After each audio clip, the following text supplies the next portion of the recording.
ministry in policy licensing, and we are kind of, you can say, the bridge between ministry and industry, and we are making the ends meet. And one of the program that we initiated was regarding sustainability, and the council we called is Council for Green and Eco-Friendly Movement. So you can see that Green and Eco-Friendly Movement is, that's the acronym CGEM. We call it GEM program. So GEM Sustainability Certifications program, we started with the different kinds of reference guides customized as the needs, maybe a new building, maybe existing building, or healthcare, or interior, or railways, or warehouse, or logistics.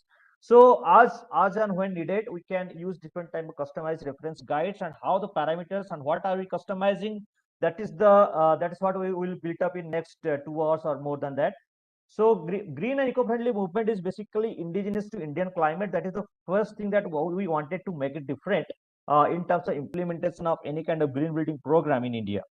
Indigenous, what I mean is, if you talk about energy conservation building code, for example, we are using BE CBC 2017, and NBC also is the national building code. It must be applied throughout in everything.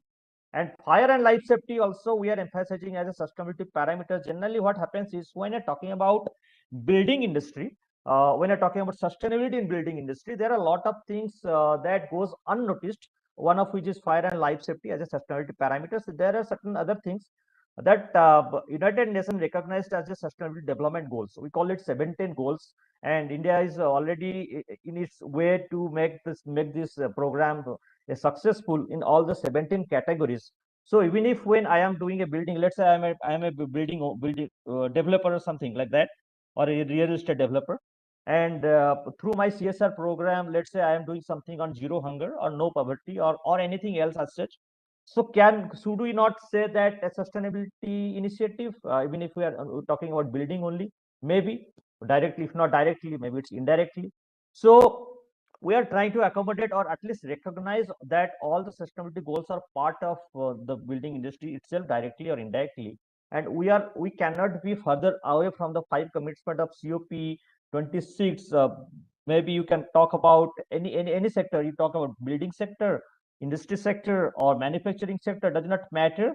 When you're talking about the 5 commitments, the 5 goals of national goals, all the sectors have its own unique roles towards fulfilling our objectives in COPs, because it's an international commitment, and we cannot be further away from it.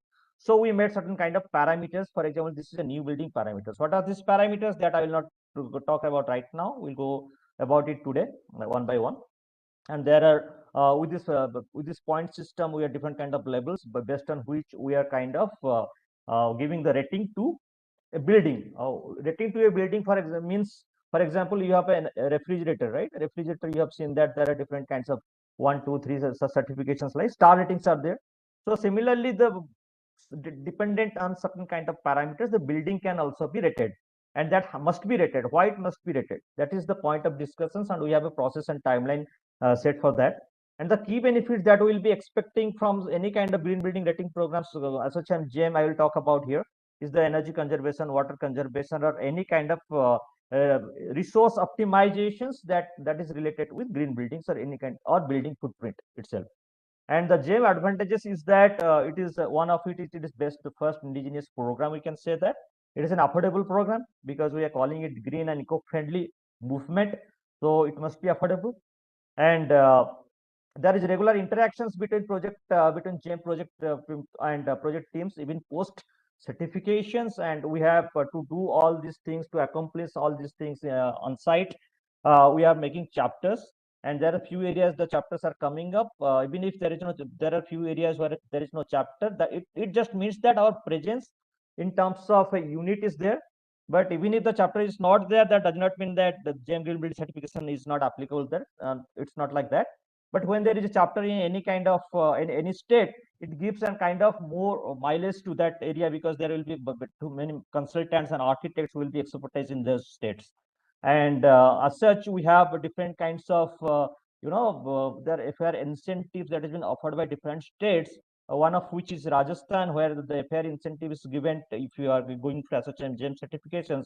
The one of which is in Maharashtra, which the UDCPR, United Development Control and Promotion Regulations for Maharashtra State. And wherever this is applicable, the ASSOCHAM GEM is applicable, there we will be given some kind of incentive towards that. or maybe I can talk about Kerala, where the grading system is very much different than incentive systems. Here they are giving some kinds of taxes and rebates, and in terms of some categories, property taxes and different stamp duties and everything. So there also ASSOCHAM GEM is being empaneled as one agency. So what we can do is we can take the illustratives across different kinds of different types of buildings, maybe at university campus, maybe it's a factory, warehouses, because we have reference guide for everything. Tata AIG, you can see this Tata AIG is for commercial interiors. We have done that. So similarly, we have also done for government projects, this pilot projects called IRSTC projects, in which the buildings were made, the platforms were kind of renovated, and this Rani Kamalapati station is MP. Earlier it was Habibpur stations, now it is renamed, and you can see our flag behind it. This is red dotted area, as you can see there, and it was inaugurated last year. You can see our Prime Minister sir and Railway Minister sir here. So plaque and certificate for GM compliant from projects, we are talking about Leela Hotel in Gandhinagar. We are talking about Landpur Terminal, Kartarpur Sahib Corridor. We are talking about affordable housing as well, because we have to go to every kind of project and every kind of cities we have to go. This is the nationwide presence we are trying to build up in Mumbai, Ahmedabad, Tamil Nadu, north, east, west, south, center, wherever we want to. It is applicable. And we have, for that purpose also, we are making a lot of existing MOUs with leading agencies. You can see here that we have MOUs with NAREDCO, FSAI, ISRE, Territorial Policy Center. The reason behind all these MOUs is that we want to develop certain kind of policy or any kind of new things that comes up. The green building should be a high priority on that. And as such, we have MOUs at many universities as well. And what is the main intent of such MOU is that we want to build up the knowledge in the students from the very early days. So that's how we made it 100, and right now it is around 89 or 90 universities already been done. We have done the MOUs, and through which this program, this master class is also, you can say, a kind of part of such programs where we're trying to build the sustainability awareness. And also we try to give, not try, we are really was doing in the NAC accreditations, reporting in terms of green audits, energy audits, environmental audit, and all these things, which are pretty much, there are a lot of parameters that ANAC has made, and different educational bodies are trying to inculcate the idea of sustainability into the campuses. So they made certain parameters for that, and ASSOCHAM GEM Green Building Councils helps the universities in achieving that as well. And we are also started the GEM eco product certifications, where we are uh, valuing or we are evaluating some of the products in terms of different impacts, environmental, social, global, or cost impact, or indigeneity to India, and we are giving certifications for that product. So this is a product certifications program by ASSOCHAM GEM. And this GEM CP certifications, the guys, I want you to give special emphasis here, because after this webinar, we will be opening up the door for the registrations. If you want, anyone want to be GEM CP, they can please register here. And after this registration, so once you pass the exam, it's a free, free mode exam. Not the exam is not free; it is an affordable price. But you can give your self-paced open book exam anytime you can give after this webinar. And after being GMCP, we can be associated in different ways, because a lot of feedbacks we get from GMCPs who are working in this industry, so that we can constantly update and we can work with you guys in this direction. So to achieve all of these and to highlight all of this is what we have been doing so far. We also conduct certain sustainability conclaves, expo and awards, which was done in the last year, 30th November to 2nd November in virtual mode, and 30th 3rd to 4th September, 2 days in physical mode in Indian Habitat Center, New Delhi, where a lot of people came and they showed that expertise in sustainability. A lot of there are around the industry, all kinds of buildings and sectors. There are webinars, there are seminars, and there are kind of expos, exhibitions for the products who are well doing in this field of sustainability. So as a whole, we are trying to make this water audits, waste audits, energy audit, and Kaviraj sir is there. He can talk about BRSA reporting as well. So we all this net zero, carbon neutrality training and sustainability. Apart from GEM green building certifications, this is our sustainability at large vision, you can say. and a lot of new things are coming up time to time, and we'll announce it in the master classes. So this is the approximately all the things. And if you do have any kind of other queries, Amit ji is here, so I myself am here, Harish ji, Tarun ji, or Rohit is here, so you can give your queries to anyone, any of us, so that we can better suit your purpose and we can give you answer. Thank you very much for that. And right now I will be stopping my presentation.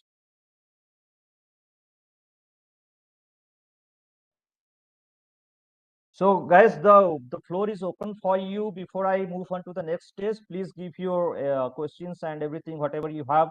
If you can, because there will be a lot of knowledge interactions here, and time to time, if you can put your questions here, then it will be great.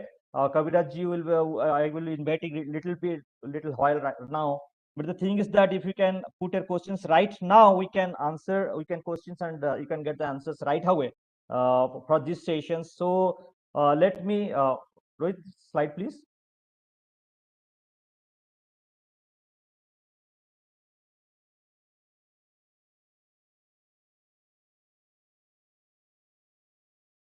So guys, here we start the sessions, the knowledge sessions of this seminar, of this webinar, and it will start with Dr. Kaviraj Singh, who is like I already mentioned, that is a member of ASSOCHAM Environment Climate Change Council, and he's the founder and MD of ESPLs. He has a lot of things in his cap, and about carbon trading mostly he will be talking about today. He will in like 20 to 30 minutes. So please listen to him. We invite to Kaviraj ji to give his knowledge and enlighten us about this topic. Over to you, sir.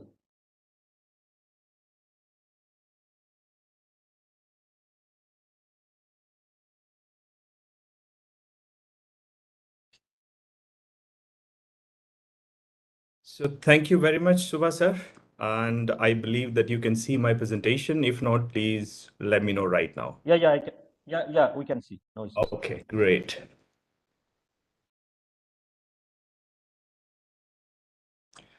Good. So, good afternoon, ladies and gentlemen. I'll be talking about carbon neutrality and offset. So, there are a lot of things you have been hearing of late: net zero, decarbonization, sustainability, ESG. So, all these things are quite confusing, but I'll try and justify in next 20 minutes that you have some value addition. But before I start, a disclaimer and a promise. Disclaimer is that I don't consider myself as an expert of carbon neutrality and offset. Rather, I consider myself a student who is still learning.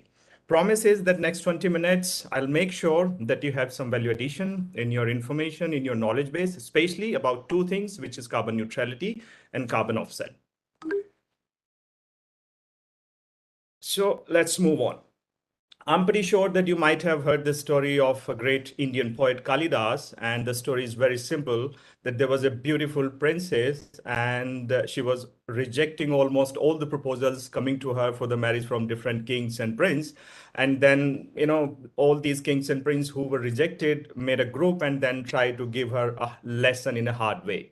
So they move around and look for the most stupid person existing, or rather ever existed on the planet, and they realized there was a guy sitting on a branch of a tree and trying to cut it off. So they sort of concluded that, okay, this is the most stupid person, and now they convince this guy that, okay, you bring with us, I mean, you come with us, and then don't speak even a single word in front of the princess, and then we'll make sure that she's marrying you. Eventually, the princess, her name was Sakuntala, you would know it, eventually got to married with this guy Kalidas, and then she realized pretty soon that he's more stupid, and that these people divorced, and then he became the one of the greatest poets. So why I'm telling you this story, that we human beings are precisely doing the same mistake, trying to cut the same tree which we are sitting on. I'm talking in reference to the planet Mother Earth, and the problem is climate change, because there are still people existing on the planet who we call them climate denial. I mean, the principle, so people are not accepting that there is a phenomena which is climate change, and that is happening, and that is happening pretty fast than all of us has anticipated. So I'll be talking about the problem and the solution, whatever we have, and then international policies and different climate treaties which are happening at the international level. But before that, just a very quick introduction about myself and what exactly I do. I founded this company Earthhood, which is one of the biggest, rather the biggest carbon verifier of the world as per United Nations record. And I have number of publications, number of books. I did my master's in environmental management and energy management, and then PhD in environmental engineering from IIT Delhi.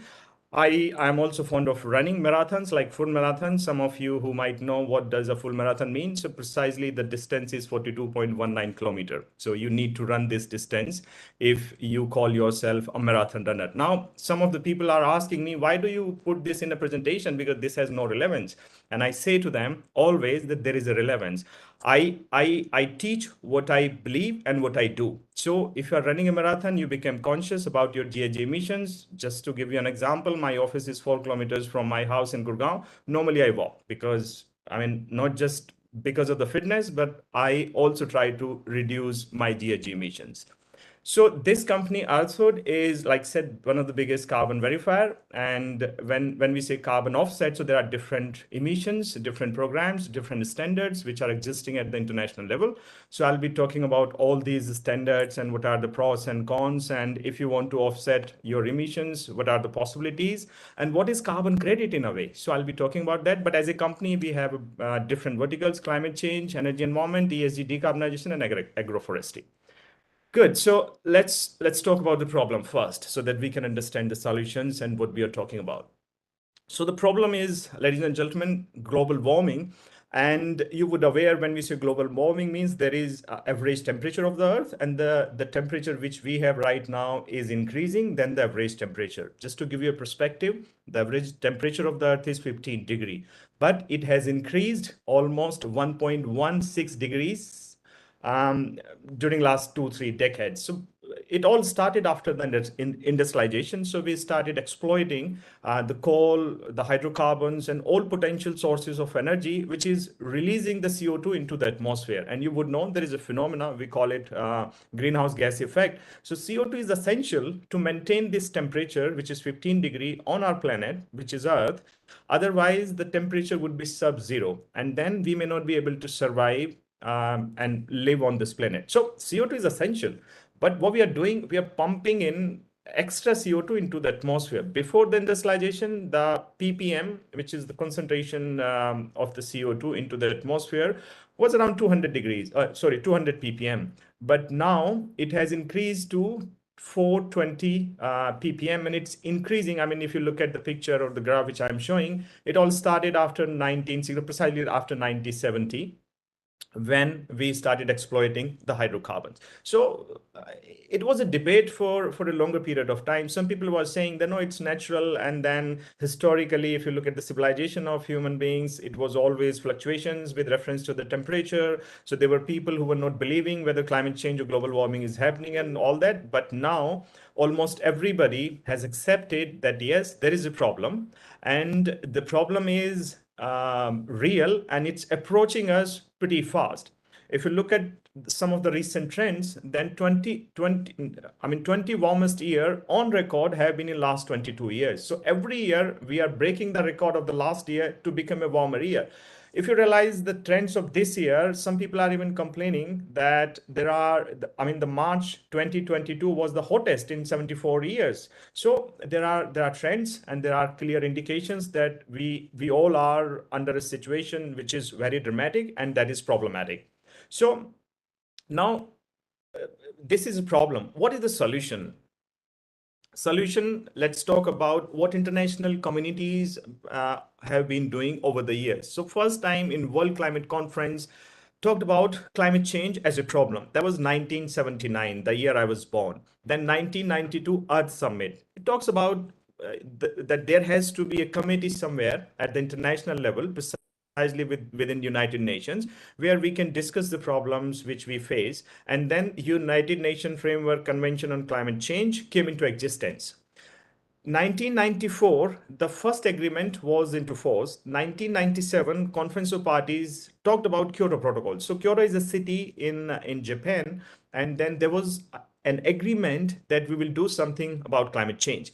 Then Kyoto Protocol came into existence, means in real terms, 2005, and in the world got first carbon offset project registered under the framework of Kyoto Protocol.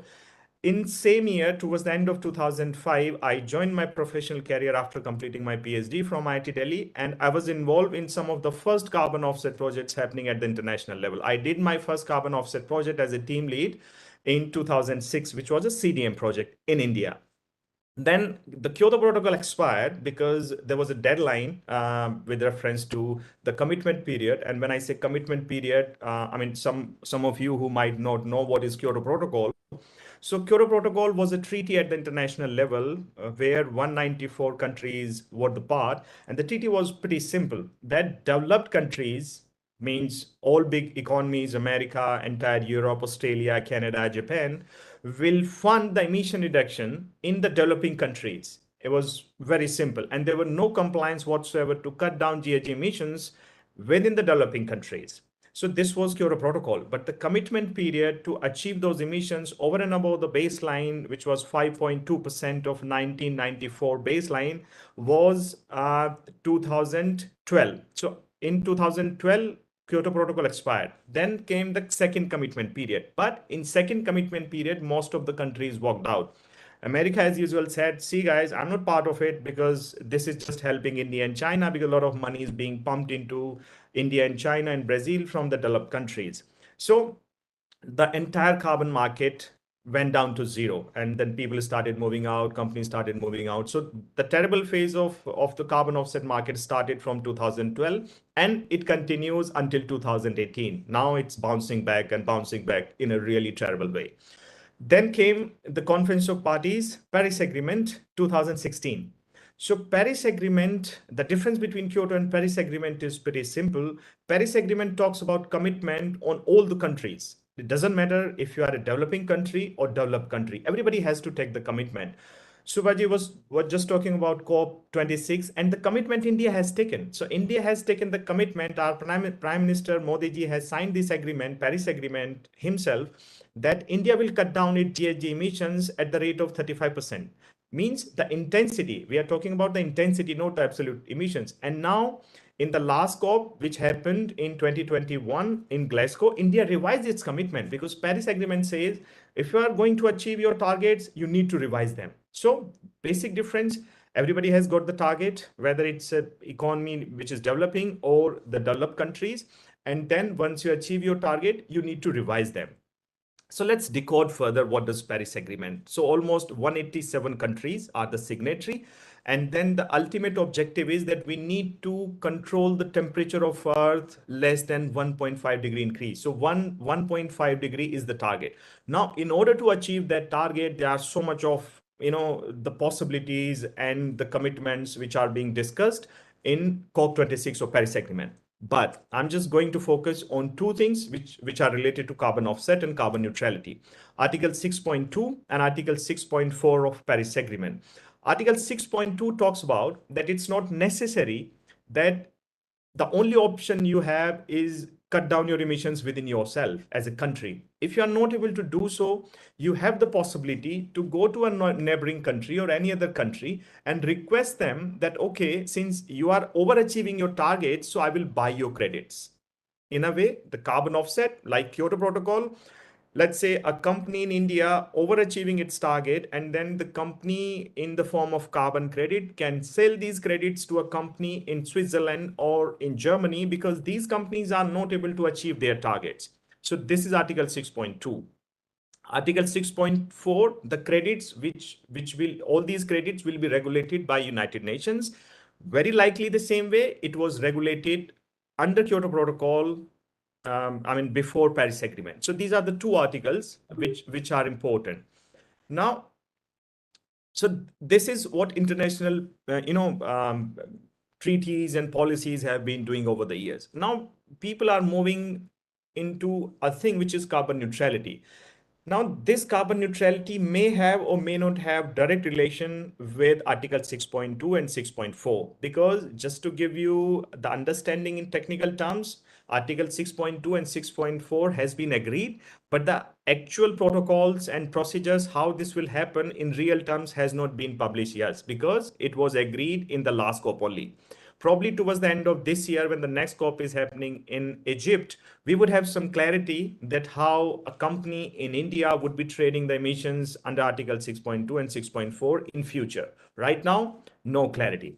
So people have moved from compliance market, because this was a compliance. There was a compliance on a country. There was a compliance on the industries.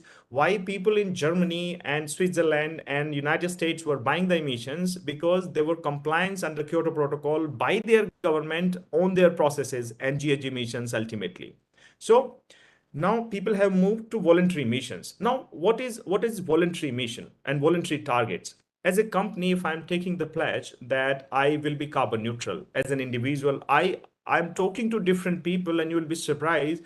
Even individuals are opting to be carbon neutral. I give you the example of Bill Gates. He says that I'm carbon neutral as a person, because whatever emissions he has been doing, he's offsetting them. So I'll be talking about what is carbon offset. But just to give you a perspective, not just the industries, companies like Reliance saying that we will be carbon neutral by 2035. So what is this carbon neutrality as a whole? Let's decode this one by one. So if I, as Kavi, say that I'm carbon neutral, before that, there are certain things I have to do. First thing, I need to calculate my emissions, how much emissions I have, how much energy I consume, how much food I take, how long I drive my car, and how much AC I use, and all those emissions. I put those emissions together, multiply them with the grid emission factor, and then I'll arrive to a particular number. Everything stabilize or accommodate in terms of CO2, because CO2 is not just the only gas which we are concerned about. There are other gases, for example, methane, which is 25 times more powerful in terms of GHG emissions, so global warming potential, we call it precisely, then N2O, then HFCs, and there are so many other gases, precisely 6 gases which UN has recognized as carbon, as a global warming gas. So let's say there is a particular industry A, and this industry is claiming to be carbon neutral, or rather aiming to be carbon neutral in 2030. So first thing the industry would do, they will calculate their emissions. And when we say emissions, there are 3 categories: scope 1, scope 2, and scope 3. Scope 1 emissions are the emissions which I'm generating within my boundary. Scope 2 emissions are the emissions somebody else is doing, but I'm buying them, for example, electricity. And scope 3 are the emissions which are indirect. For example, my vendors, my supply chain, my raw materials. So these are the 3 categories, and we need to calculate these emissions. Once I have calculated these emissions, then I'll make a plan for next 20 years or 30 years, depending on my ambitions and target, that okay, my emissions in a base year, we call it, let's say 2021 was 100 tons. Now I will be reducing these 100 tons 10% every year, and in next 5 years I'll be carbon neutral. So you will make a plan. Now if I ask you that, if I or a particular industry aim to achieve carbon neutrality, what option this industry would have? So precisely, there are 3 options. Option A, I stop doing what I'm doing. Means I stop eating, I stop using car, I stop using air condition, I stop using refrigerators and all that. Similarly, for industry, you need to stop producing what you have been doing, because every production requires a lot of energy consumption. But that is not the option, because we need food, we need energy to survive. So that is not the option. Second option is energy efficiency. Yes, there are potentials that you can do energy efficiency and cut down your emissions. So this is the area most of the companies are focusing right now. That okay, we talk about green building. So green building is nothing but cutting down your GHG emissions in a way that okay, over and above the baseline, my building would be using 20% less emissions than if I'm not aiming for a green building but going for an ordinary building. That may be cheaper, but it will give me 20% more energy bill. So that is another example of energy efficiency. Or people are switching from coal or carbon intensive fuels to fuels which are less carbon generating, for example, natural gas, for example, biomass. So these are some of the example of energy efficiency. But if I'm not able to achieve the zero emissions, even after doing all energy efficiency possible, then I switch to renewable. because I cannot stop using the coal. I mean, in India, if I need to buy the electricity, most of it is coming from a fossil fuels. You would know that more than 65% of our power consumption is from thermal. So if I'm using electricity, I'm generating lots and lots of CO2 into the atmosphere. So what I do, there are a lot of companies who are our client. We are helping them to achieve their net zero carbon neutrality goal. So these people are buying the renewable energy, and there is exchange. Even if you are located in Gurgaon and you want to buy, solar energy or wind energy from somebody from Gujarat, you can very well do that. So switch to renewable energy. That is the third choice. But this option is not always available for everybody.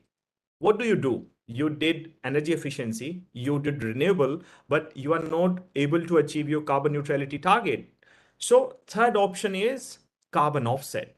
And this is where the carbon credits comes into the picture, that you are not able to do that, but there are people who are reducing the carbon, and they are claiming that this project is a carbon neutral project or carbon offset project and generating 10,000, of carbon credit. So I will buy these credits and use them for my credit. And then we as a verifier going there and then verifying their claims that, okay, first give me the report, how much emissions you have as a company, scope 1, scope 2, and scope 3. Then what are your current emissions after applying renewable energy efficiency, and then we verify that, okay, your emissions are being adjusted and you became the carbon neutral company after buying the carbon offset. We also verify whether the carbon offset which you are buying are actually credible or not. So this is how the entire concept of carbon neutrality work. Let me give you just a very quick summary of what I talked about so far. So in order to achieve carbon neutrality, you have three options: energy efficiency, renewable, and carbon offset. You calculate your baseline emissions for a particular year and then cut down your energy consumption. Eventually, if you are not done, then you buy carbon offset. Now, what are different categories of carbon offset? So carbon offset is a phenomena where you are not reducing your emissions, somebody else is doing it. I give you a very simple example. Um, Somebody was supposed to build a coal-based power plant, but he decided, because he's concerned, the company is concerned about the environment, or he doesn't want to pump any more CO2 into the atmosphere, that, okay, instead of making the coal-based power plant, I would rather make a solar-based power plant. And because solar is a clean energy, so this project became entitled to be qualified as a carbon offset project. But there are other requirements which are complex. I'm just telling you in a simple way. Another example, what is carbon offset or carbon credit? Our industry, let's say in Punjab, I'm giving this example because there are a lot of industries in Punjab and Haryana which are doing it. So they were using the coal to meet their steam and power requirements before the Kyoto Protocol came into existence. But they realized that, okay, I can switch from coal-based power to biomass-based power. So they started burning the biomass into the boiler. So this difference between coal and biomass, because biomass is a carbon neutral fuel. You grow rice, you grow plant, it will capture the CO2, you burn it, the same CO2 is going to the atmosphere, and then you again plant it, the same tree will capture that same amount of CO2. So this is a carbon neutral process. So if you're burning the biomass, you're not pumping extra CO2 into the atmosphere because this is being captured next year by the same plant. So if somebody is switching from coal-based energy to biomass-based energy, means the difference is carbon credit. You need to calculate how much, how much is the carbon credit. There are calculations, there are methodologies approved by United Nations. You pick and choose one, and then you will be able to estimate how much carbon credit you will be generating. So this company in Punjab has, generated, let's say, thousands carbon credit, and I'm a company, let's say IT company, I want to reduce my emissions. I want the carbon offset to be bought from somebody. So I will buy these credits which are approved by a program. I'll talk about the programs later, and then I'll use them into my credit. So this is how the carbon offset market works. Now, what are these offsets? So there are different registries, we call them. Some people call them standard. different standards, or different registries. There are two categories of the carbon offset. One is the compliance market, means it is a compliance on a particular industry that they need to meet their obligations and targets. And in order to do so, they can generate and buy the carbon credit. United Nations is a compliance market. The name of the program was Kyoto Protocol.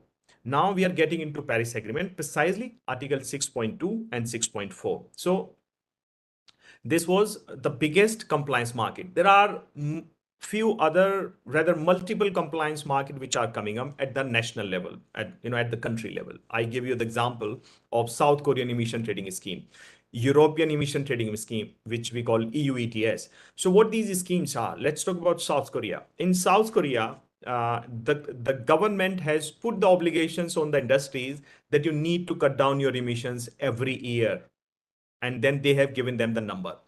If you cannot do that, you are allowed to buy carbon credits from United Nations registry, and then you can use those credits to meet your obligations. For example, let's say LG, which is a South Korean based company. LG has got the obligation that they need to cut down their emissions to 10% of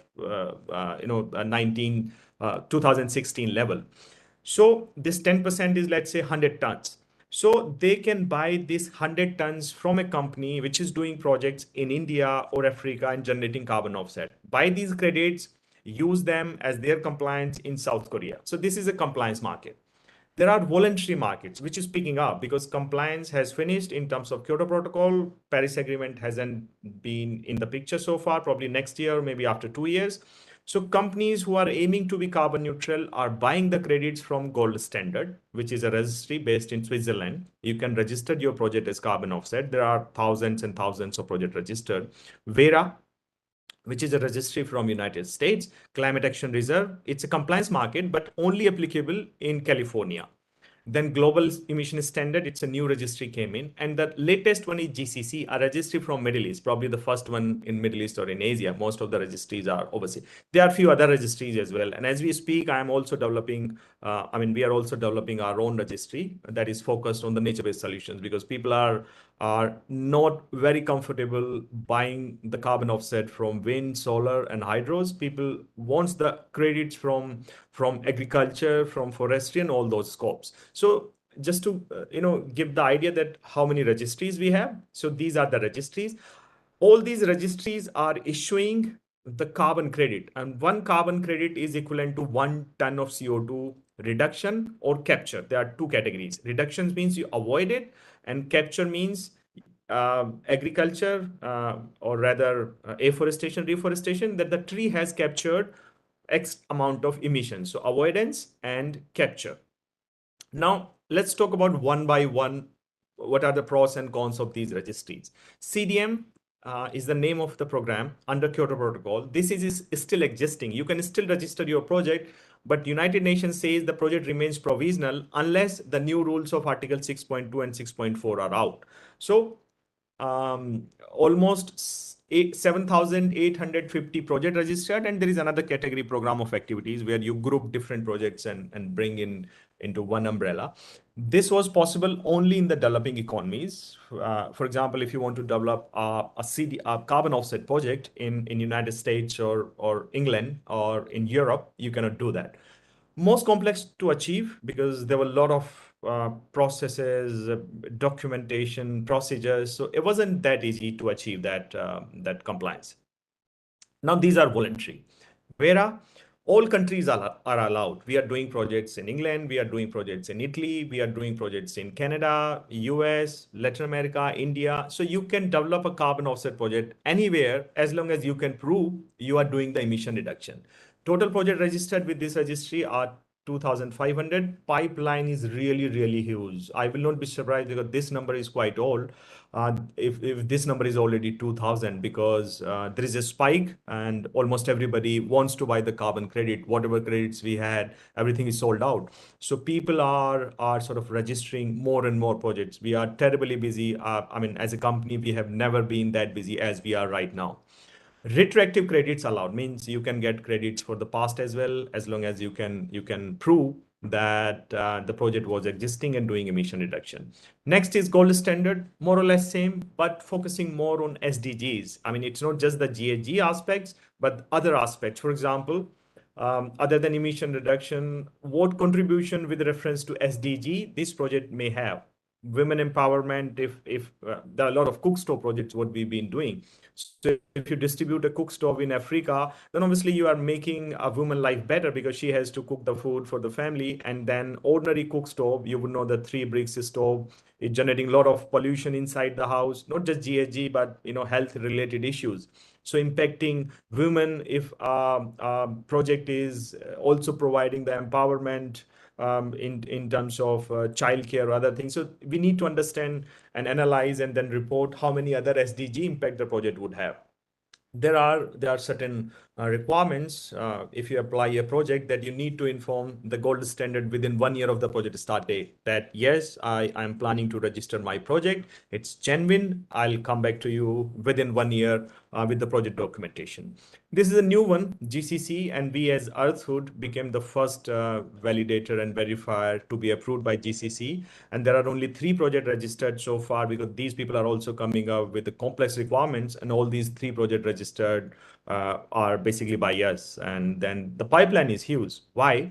Because only GCC is accepting grid connected renewable energy carbon offset project. VCS, CDM, Gold Standard, almost all refused, that we will only focus on nature-based solutions, and renewable projects are only allowed under GCC. Now you must be surprised why this is happening, why there are a lot of projects happening, why companies like us existing, who wants to buy the carbon credit. So you talk about any company and you will realize that whether it's the Indian company, IT company, oil and gas company, almost everybody is aiming to be carbon neutral for some reasons. I'll talk about the reasons why. Let's talk about Ford aiming to be carbon neutral. Indian giant Mahindra carbon neutral as a group, not just a particular company by 2040. And then you have British Petroleum. I mean, talk about the Reliance in 43rd meeting that happened in 2020, I believe. Reliance take the pledge that the company is going to be carbon neutral by 2035. So Reliance, being the oil and gas company, having 2% of the total India's emissions in their kitty, is aiming to be carbon neutral. This is very ambitious, but it's going to be carbon neutral by 2035, because if the managing director of Reliance is saying in the stakeholder meeting that, see guys, we are going to be carbon neutral by 2035, it means a lot. It means they have the plans, really, really ambitious. So I go back to the same options I was talking, whether it's Reliance or a ABC company, only 3 options.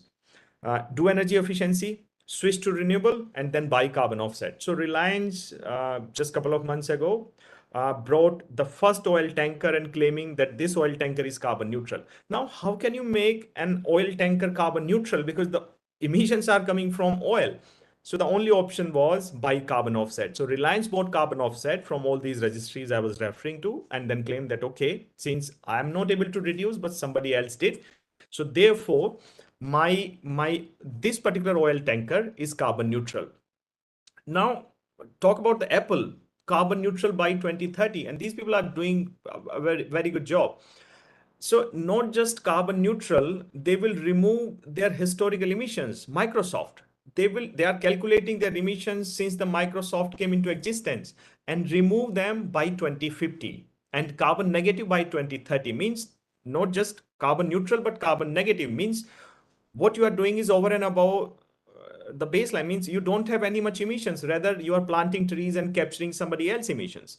So you talk about Amazon, you talk about Gucci, almost everybody. There are lots and lots of companies, and this list is adding up every day.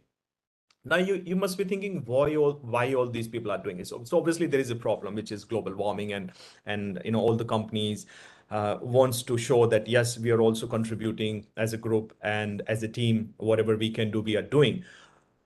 Other thing is ESG rating. So if you realize that there is a new concept, which is environmental and social and governance rating, and this is impacting the companies in a big way. So if a company is doing lots and lots of GHG emissions, the ESG rating of this company would be terrible. And ESG rating is impacting the share price of these companies and mergers and acquisitions in a terrible way. This is coming in a big way. But other than ESG rating, there are different research. For example, if I talk about this research in the EU, so consumers are willing to pay more price for the sustainable product. For example, if a product is having a stamp on it that this is sustainable, people are ready to pay more. And I see this is happening in India as well. People are ready to buy organic. People are ready to buy carbon neutral product. We have lots and lots of clients approaching us, whether it's textile, pharma, or other company, that we need a certificate that we are carbon neutral so that we can give it to our shareholders that we are doing our bit as well. Then green labels. So if you put any kind of label on a particular product and say it's a green, the sale of that product increased by 11.5%. This is a study conducted in Sweden. I mean, you name any company, and this is a kind of trend now that almost every company, even if you are ordering a food on Zomato, the first time you open your app on your mobile phone, it gives like a green logo that we are green, and that's so much thing. Even oil and gas companies are, we call it the greenwashing, that even if you are not green, people are painting their logos as green, that okay, we are also doing something. So it's I would say a big change what we are seeing, what we are seeing. But then there are other markets coming up. Corsia is a market where airlines are obliged to cut down their GHG emissions, and eventually they will buy the carbon offset. Korean emission trading scheme, I talked about, Colombia carbon, China emission trading scheme, and there's so much of other schemes where people are relying heavily on carbon offsets. India so far hasn't come up with any plan whatsoever. Why? Because we are relying heavily on the solar-based power generation. We believe that whatever Paris Agreement targets we have, we already achieved 1/3. That's a good news. But since India is penetrating in the solar power generation, because our geographical location is such that we have almost 220 days of sunlight, and then we have a great potential to generate solar-based power. So we haven't come up so far as a country with emission trading scheme, but a lot of countries are coming, whether it's Thailand, Mexico, Colombia, Canada, US, UK, all these countries are coming up with cap and trade scheme. And the scheme is simple. If I'm not able to cut down my GHG emissions, I need carbon offset. Somebody else generated carbon offset. I buy them, meet my compliances. So different options. And with this, thank you very much for your time and patience. If you have questions, I'll be happy to answer right away. Thank you so much, Subhas. Sorry, I'm interrupting you. So thank you so much, Kaviraj. First of all, this very, very informative and energetic presentation. Thanks. I mean, I have gone through your entire presentation, and I have certain questions from you. I mean, although you have answered these questions in your presentation, but I think I just wanted to reinforce these answers once again. Yes, so, I mean, is there any monitoring agency, I mean, who is verifying, I mean, you just mentioned that, say, I'm a company and say I want to, generate some carbon credits. So first of all, I will have to identify a base year, and then we'll have to implement some energy efficiency measures or so. So is there any agency who is monitoring this, who is, I mean, who is going to monitor that, okay, the base year I have identified is justified, the energy efficiency I am generating is justified. So is there any verifying agency, or is there any monitoring agency? Yeah, thank you, Neeraj sir. So yes, there are agencies, and we are one of such agencies. We call them VVB, Validation and Verification Body. In order to become a VVB, you need to have the accreditations from United Nations or the respective programs. I talked about carbon offset, different programs like VCS Gold Standard. So Earthwood as a company is approved by all these registries. So yes, we go on site, we verify the claims of the people, whether you have calculated your emissions in a right way, if the calculations and baseline project installation and everything. So it's a complex process. Normally it takes 6 months time to verify somebody's claim. There are two steps. First one is registration, and second one is verification. So in registration, we make sure the project is meeting the requirements of a particular registry. In verification, we prepare a report that yes, actual emission reduction is happening. We submit it to program will review it, and then eventually carbon credit will be issued. So there are, I would say, 4 stakeholders. Number one is the program, VCS Gold Standard, who issuing the carbon credits. Number two, we are extended arm for them, VBB, which Arthod is, and there are other companies like SGS, TUV, DNV, all these third party certification companies. Number three is the consultant to the client, because it's a complicated process and normally people look for consultants like EKI, Infinite Solution, KPMG, Deloitte. All these people are doing the consulting. And number four is a project developer, somebody who is developing the carbon offset project, whether it's Reliance, Adani, Torrent Power. So all these people are having their carbon offset project. So this is how it works. Great, great. So basically, there is a client, there is a consultant, there is a verifying agency, and there is a program. So Yes, there sir. are I think 4 or 5 types of programs you mentioned in your presentation. So any client can follow any program, or is there any limitation? Say, I mean, in India we have to follow this, or in US we have to follow this, or what? So it's entirely the wisdom of a client. He can pick and choose every program, but there are limitations. For example, in India, if you have a grid connected renewable energy project, for example, you are a company who is generating the solar based or wind based power and exporting it to grid. After 2020, if you are doing your project right now, you cannot register your project with VCS and gold standard. The only possibility left for you is the GCC, a new registry which just came in. So only GCC is accepting such project, but it's entirely the wisdom of a client which program and registry he or she wants to opt for. Okay. And the carbon credits are like our stock market. So its price is increasing or decreasing on daily basis, or what? Yes, sir. So once you got your carbon credit, it's like you have a commodity into your account. So every registry will have its own account. So let's say you are going ahead with a project with VCS. You registered your project with VCS. You got your credit issues, let's say 100,000. So you would have these credits into your account with registry. Now you have the possibility to trade them. Now, three possibilities. There is a forward deal. Somebody already funded your project that, okay, I give you $1 million, just develop the carbon offset project, and I will buy your credit at the rate of $13 per credit. And this is the delivery commitment. You have to deliver me every year. So that's one way of doing it. Second way, there are exchange like CBL. You put your credits there and somebody will buy them. We call it a spot price. And third way is you give it to a trader. There are multiple trading agencies like bankers, and almost everybody has come back, and it was always there before 2012. So these people are accumulating, making a bouquet, and then holding it for a while, and then depending on the market price, people are selling them. Okay, that's really wonderful.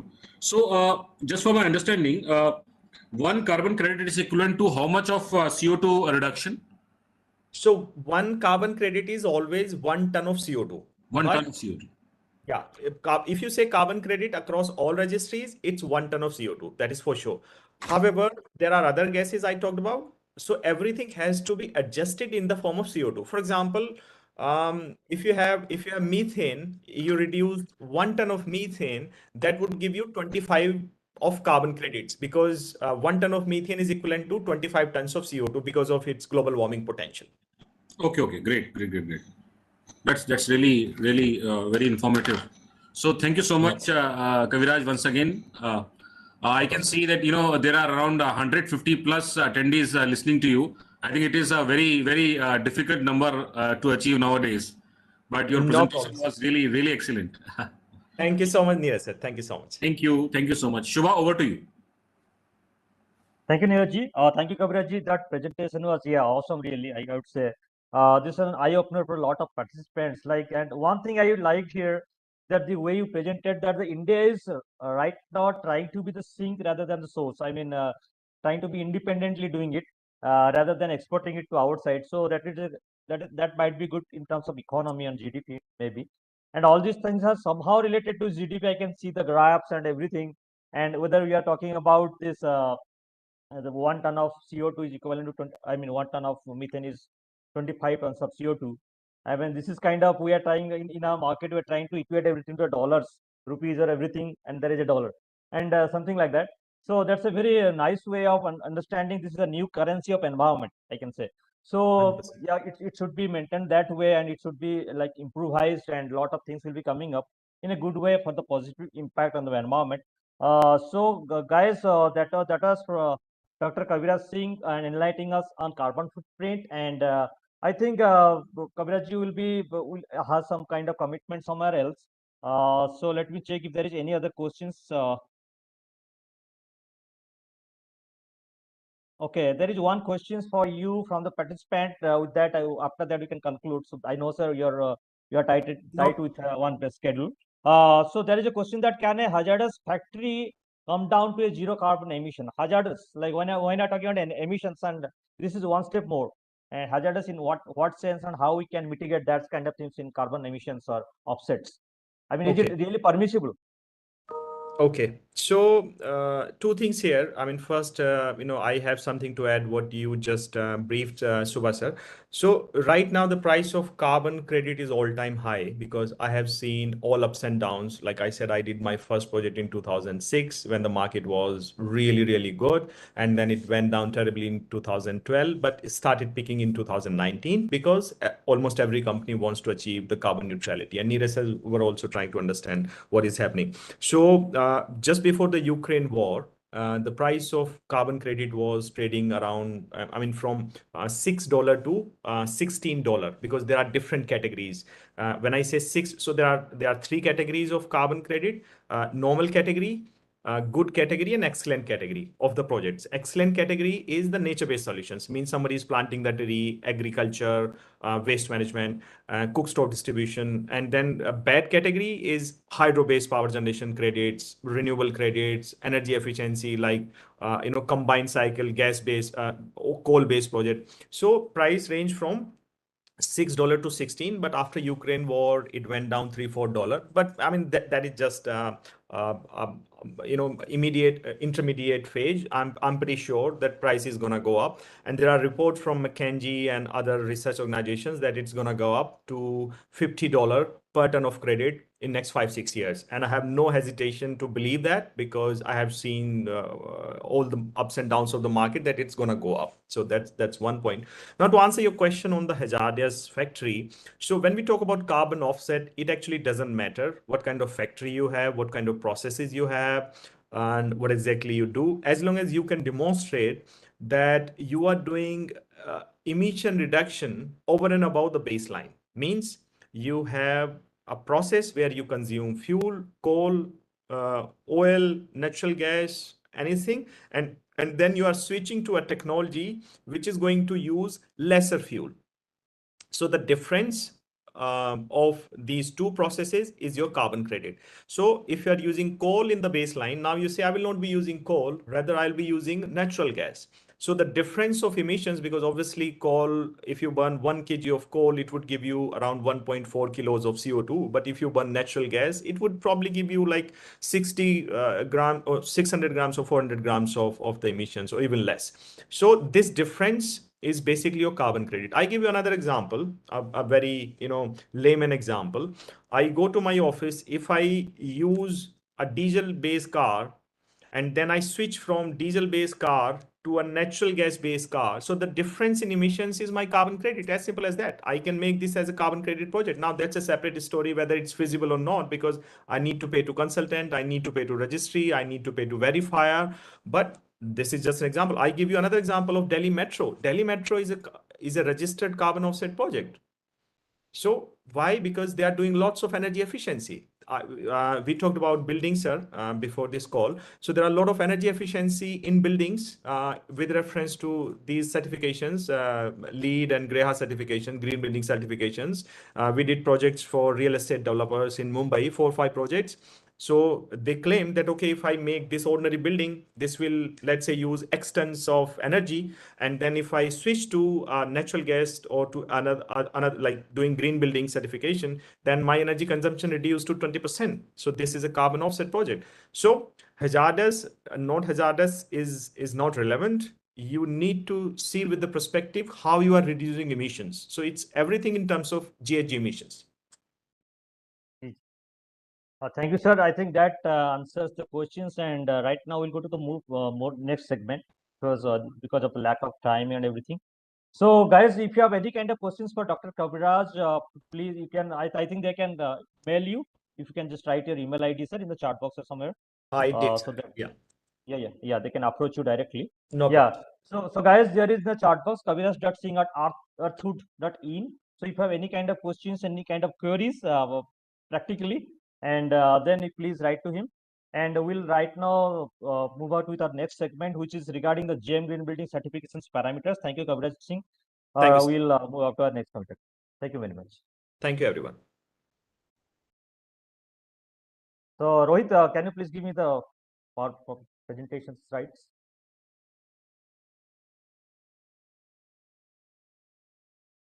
Neeraj, you have to add anything here? I mean, if you want, then before I move to the next segment. That's going really good. We can shift to the next segment. Okay. So,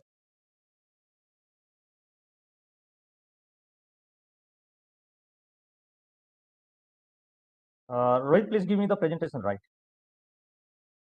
Thank you.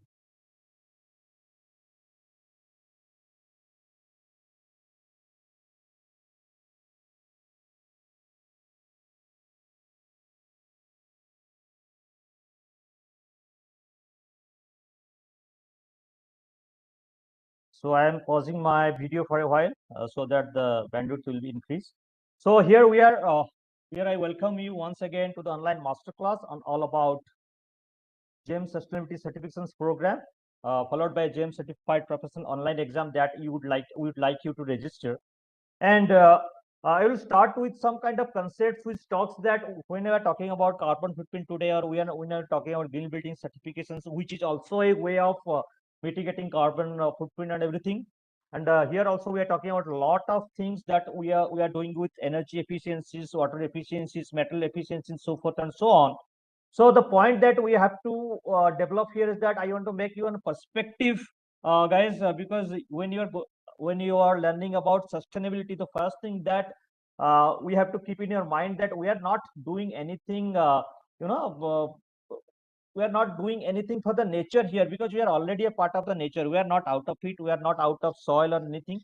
The thing is that we are not able to recognize it. And the moment we are able to recognize things and we try to build things, we can see that things will get aligned and it will work for us. That is the definition of the quotation. So the highlights of today's presentations will give a small introduction to sustainability through different kinds of examples. Then we'll straight away go to the green building certifications program, showing the parameters that are involved in this program. The modules will be building essentials, 5 elements, and the resource efficiencies, water and energy conservation measures in a brief, and the sustainable practices, fire and life safety. So I want you guys to think about all these things in different perspective, so that at the end, when you're talking about GM certified professional and when you register for the exam, you can give it very easily. So I will start with the concept that ecotourism. So even if we are talking about buildings and everything, or sustainability, the first thing that very easily we can connect ourselves is that the tourism industry. When you're talking about nature, when you're talking about environment, when you're talking about let me tell you that let's do something about nature. The first thing that comes into your mind is definitely not a building. When you're talking about tourism, the first thing that comes into your mind is not buildings. It comes regarding in terms of some landscape, some kind of beach, something, some mountains ranges and everything. This is a place near to my hometown where I go for walking. But the problem in this kind of ecotourism is that there is no commodities, there is no amenities. So that's why we try to develop certain kinds of ecosystem villages, right?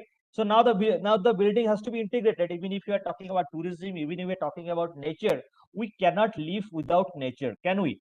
There has to be some kind of artificial thing that has to be integrated within it. Even if you are talking about eco villages and some kind of ecotourism, these villages, inside this, from outside it looks like a village or like a hut or something, but inside that there are air conditioning systems, there are a lot of modern amenities that will need. There might be a lot of transportation systems, embedded energy systems that we might use for this. So this is the kind of systems that right now in artificial the systems we are using, and we cannot go away with it. We cannot say that we'll go and stay in a forest or everything. No, that is impossible. We have to stay in a building, and when we are living in this building for like let's say most of the like 3/4 of the time we are inside a building, then we must have to think about how to build the building. And that's what we are ignoring, and a lot of things are coming up which is coming in an ugly way.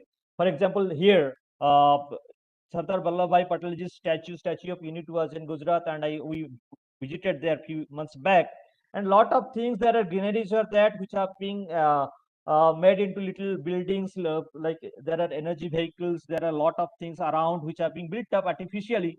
But the point is that when you're talking about anything about carbon trading or ecotourism, or even examples about solar travels, wind towers and everything, at the end of that, it somehow lands up into the using of green buildings. And why green buildings? Because green building or buildings as such, it has a point of human interactions, exteriors, interiors, and building. They all are made up of the same kind of elements. How same kind of elements? In the exterior, it is very much easy to understand. When I talk about soil, it is very much easy to understand soil. It is very easy to understand water when I'm near a river or something like that. It is very easy to talk about fire element when talking about sun rays outside my balcony or like that, right?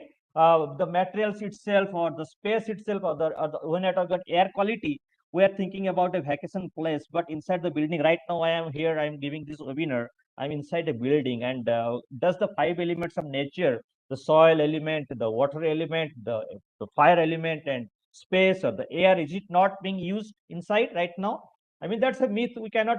That's just in a different form we are consuming it. The floor, the walls, the roof, and everything that inside, even the laptop that I'm using right now, it has some component of earth element inside it, and the bricks that we are using, it has some kind of water inside it. Without water, we cannot make this concrete, right?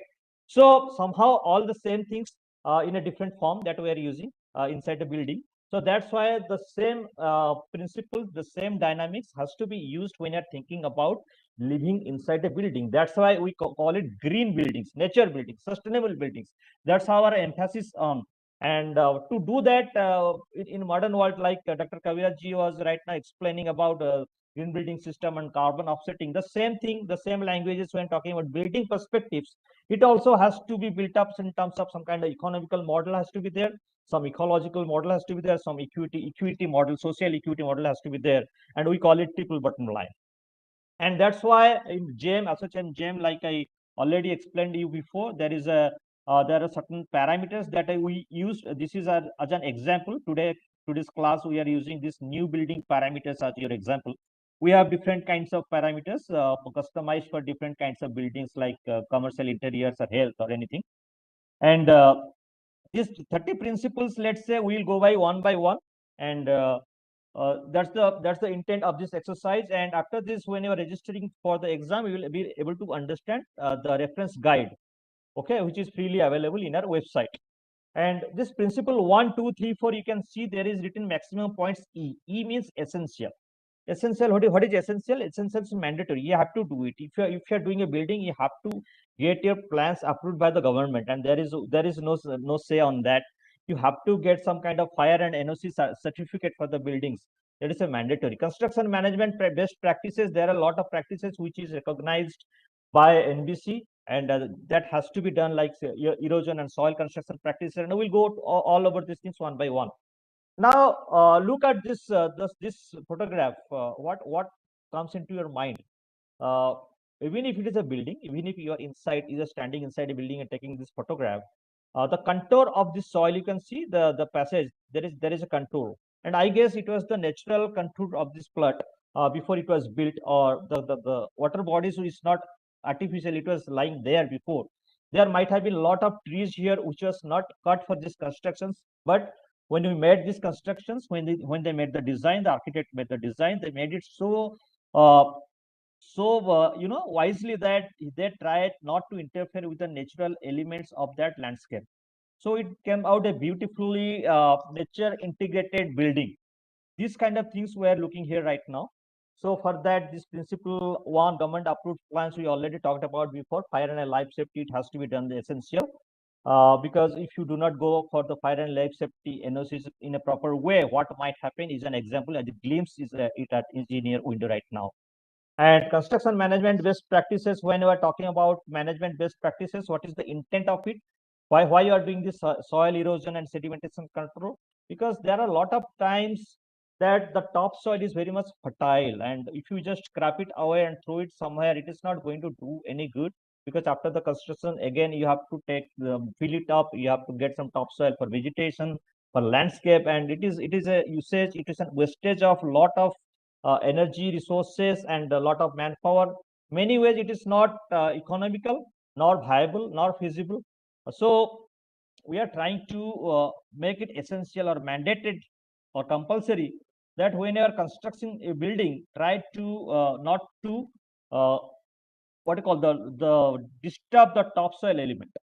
Okay, try to preserve it somewhere else. There has to be no kind of wastage through the rainfalls or everything. You can just kind of control the sedimentations and everything. So the next step that we are going for is propagating passive design strategies. I am going a little bit faster because when you're giving the examination, when you try to understand it, you can refer it anyway. You have to go through the reference guide and you have to understand it in that way. So here I'm trying to touch base the points and the intents. The intent of propagating passive design strategies. What is the intent? Intent is that implement passive design strategies to reduce the consumption of energy, water, and natural resources. What does this mean? It means this. Let's say we make some kind of building that use natural elements to air condition the building. For example, Hawa Mahal. Hawa Mahal, we do not need any kind of air conditioning inside. It is just by itself, by the Hawa, by the air element. It is designed in such a way that in those harsh climates like Jaipur, we do not need any kind of air conditioning. It is still cool inside.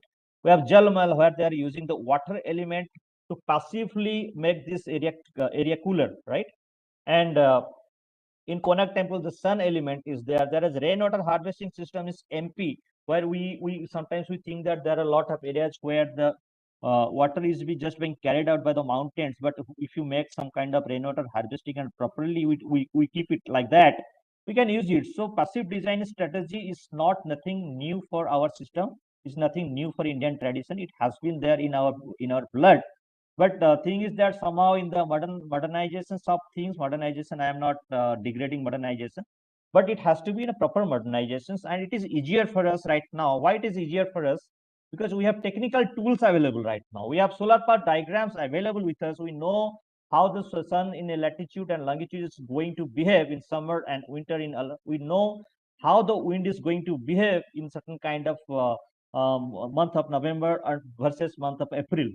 So we know. So when the architect, when an MEP designer knows how the conditions are going to be in proper latitude and longitude in a proper place with audits, it becomes more easier to understand with the technical tools. Then why not to make an intelligent design that use the natural resources intelligibly? That's we call it passive design versus active design. Okay. And the third point that we want to lay emphasis is the landscape best practices. Landscape best practices is about the fact that every place, every locations has its unique properties in terms of landscape, right? And for example, if I go to northern India, or if I go to some kind of Kashmir or Jammu or those areas, maybe what comes into your mind is an apple tree. But if you go to Kerala, what might come into your mind is a coconut tree, right? That is a kind of landscape that is suitable for that place. If I grow some coconut tree in Kerala, it will be easier. I do not have to use much more resources for that. Whatever is there, the nature will take care of it. But if I grow an apple tree in Kerala, because of the fact that it looks good, it might not survive, and even if it survives, it might need me to put a lot more emphasis on that, right? And what kind of emphasis it will be? It might take more energy, it might take more water, it might take something else, it might need me to create such kind of artificial climate there inside something. So it is not recommended. So in a sustainable best practices, we are not saying that do not use aesthetic viewpoint of landscape, but do it intelligibly, so that for the residential projects or industrial, institutional, or commercial and other projects, we have different kinds of requirements. At least 10% of the site area, for example, for the residential projects, make that area, the landscape area, at least 10% of that site area has to be filled up with native, adaptive, or drought tolerant species that use less water and which is native to that place. So it is an indirect way of telling that, okay, maintain the landscape around the place. Yeah, use less water, something like that. And plant native or adaptive drought tolerant flora on site. At least 35% of that landscape area has to be native or adaptive drought tolerant. Then you will get essential. It is mandated. If you get 55% of total landscape area with native, adaptive, or drought tolerant flora on site, you get 2 points. So this is how the scalings, this is how the point systems has been elaborated in this way. Okay. Plant trees, I mean, whatever trees are there, we need to preserve it, right?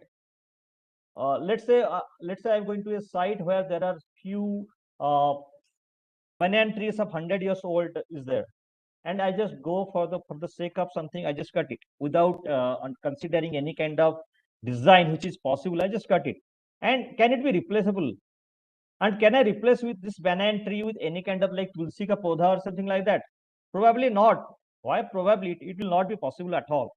So in case it is very much necessary to cut the trees, then plant 3 trees equivalently for every 1 tree cut of similar species. So we are saying, okay, if you want to cut, there is no other way out, cut it. But then you have to put 3 trees for every 1 tree cut of similar species somewhere inside that site area. Okay. So this is essentials for this kind of point system. This is essentials. And more than that, you have to plant tree saplings on site as per following criteria. So we made certain kind of criteria to make people aware of the fact that please save or please preserve the tree that is existing there before. High albedo materials, roof and non-roof. That this thing I will clear it out with the photograph. The intent of this is that reduce heat island effect. What is heat island effect, guys?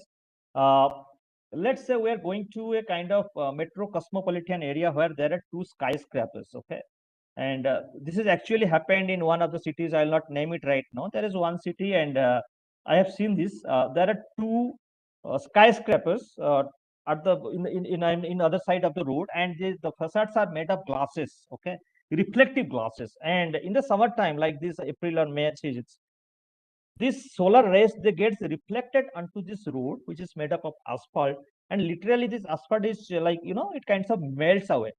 I mean, we do not want that kind of structure, that kind of city as a metro cosmopolitan city, right? So what we are trying to do is that is called heat island effect. The heat gets entrapped in the roads. The heat gets entrapped in the passageways in between buildings, and it trapped and it does not get escaped in the night time as well, right? So that becomes a concern for air conditioning MEP designers as well, because if your load is, let's say, 2 ton, because of this unnecessary load of heat island effect, you might have to put an AC of 3 tons, and this is not cost effective, this is not energy efficient, and this is unnecessary. So avoid this kind of things, what we kind of propagate here is that, okay, wherever you can, wherever it is needed, you can make some kind of paver blocks. So what happens is when the heat gets there, it can get trapped. The soil, the mother earth can absorb that heat into itself. Or you can in a rooftop, you can put something kind of high SRI paint, solar reflective index we call it. So high solar reflective index paint, which are available pretty easily in the market, that you can put on the rooftop, or you can make some kind of vegetated roof as well, so that the heat of solar rays or any kind of heat does not get trapped. Okay, that's what the intention is all about, heat island effect reductions. The next thing is about water conservations. And how we can make water conservation? There are many ways. One is the rainwater harvesting. Rainwater harvesting does not necessarily mean that we have to do it in a very big scale. Rainwater harvesting still can be done in a residential level as small as possible. It can also be done in a city level. There are areas it can also be done on a campus level. So rainwater harvesting is not a fit all approach, but it has to be done whenever there is so much rain which is being wasted unnecessarily. And later on in the summer season, we are buying it, or we are getting it from somewhere else, pumping it out from the nature, and we want to avoid that. We want to store that rainwater somewhere and use it later on whenever it is needed. That's why for that rainwater harvesting, recharge and or reuse we are giving it 4 points, and there are different kinds of requirements. If it is 30%, it's essential. 60% if you are saving 2 points, 90% you are saving 4 points, and such requirements are there. And for every requirement, you might have some kind of documentations when you are going through the guild building certifications program. The another way that installing low flow water fixtures, these are very much easily available right now.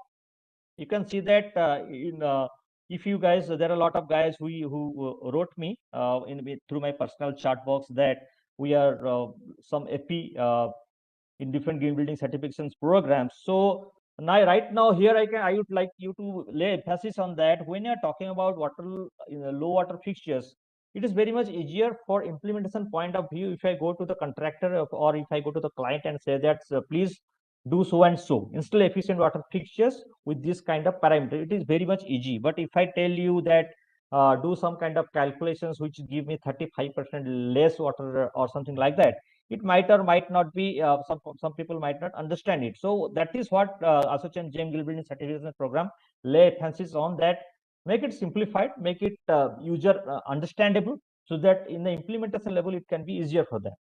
And see, this is the thing, the rainwater harvesting I am showing you in a smaller scale, also in a garden, inside a garden. Some person is just trying to reuse the rainwater harvest. They are trying to make the drip irrigation systems. They are trying to make the dual faucet systems, low water faucets and everything. So apart from that, we can also do what kind of gray and black water reuse. This is the entire cycle of a water cycle where we are trying to make recycled gray water to be reused. What is gray water? Gray water that you are using in your flushing and everything, that can be treated somewhere in the plant. It can again be used for the flushing purpose.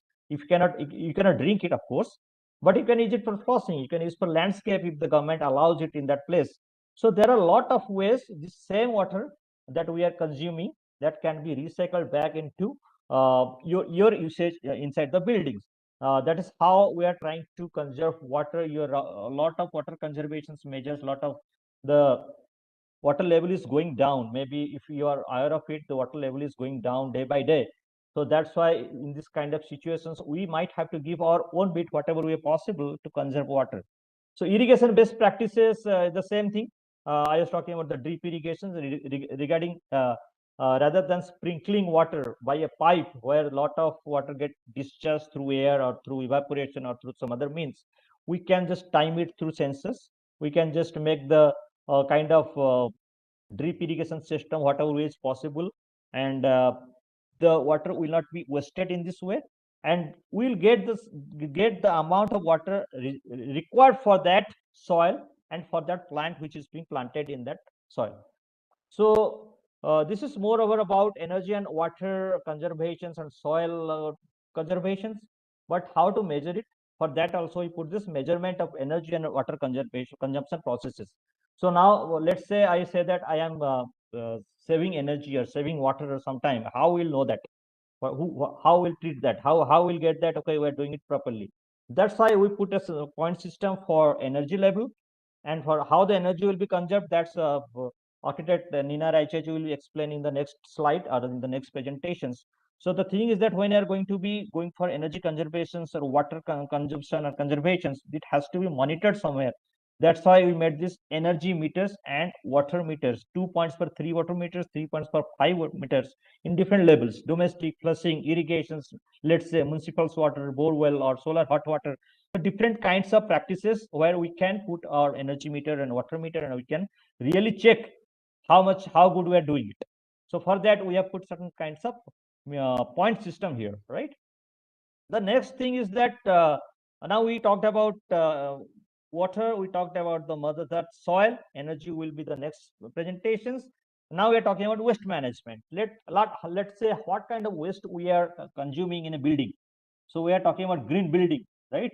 So, or in the carbon trading sections, Dr. Kaviraj was explaining was how we are doing it less emissions and everything. So waste management, you can see, we can collectively make biodegradable and non-biodegradable waste from the very resource level, wherever from the residential level or tenant level or floor level as applicable, and then we can take it in the central waste collection yards for both biodegradable and non-biodegradable waste.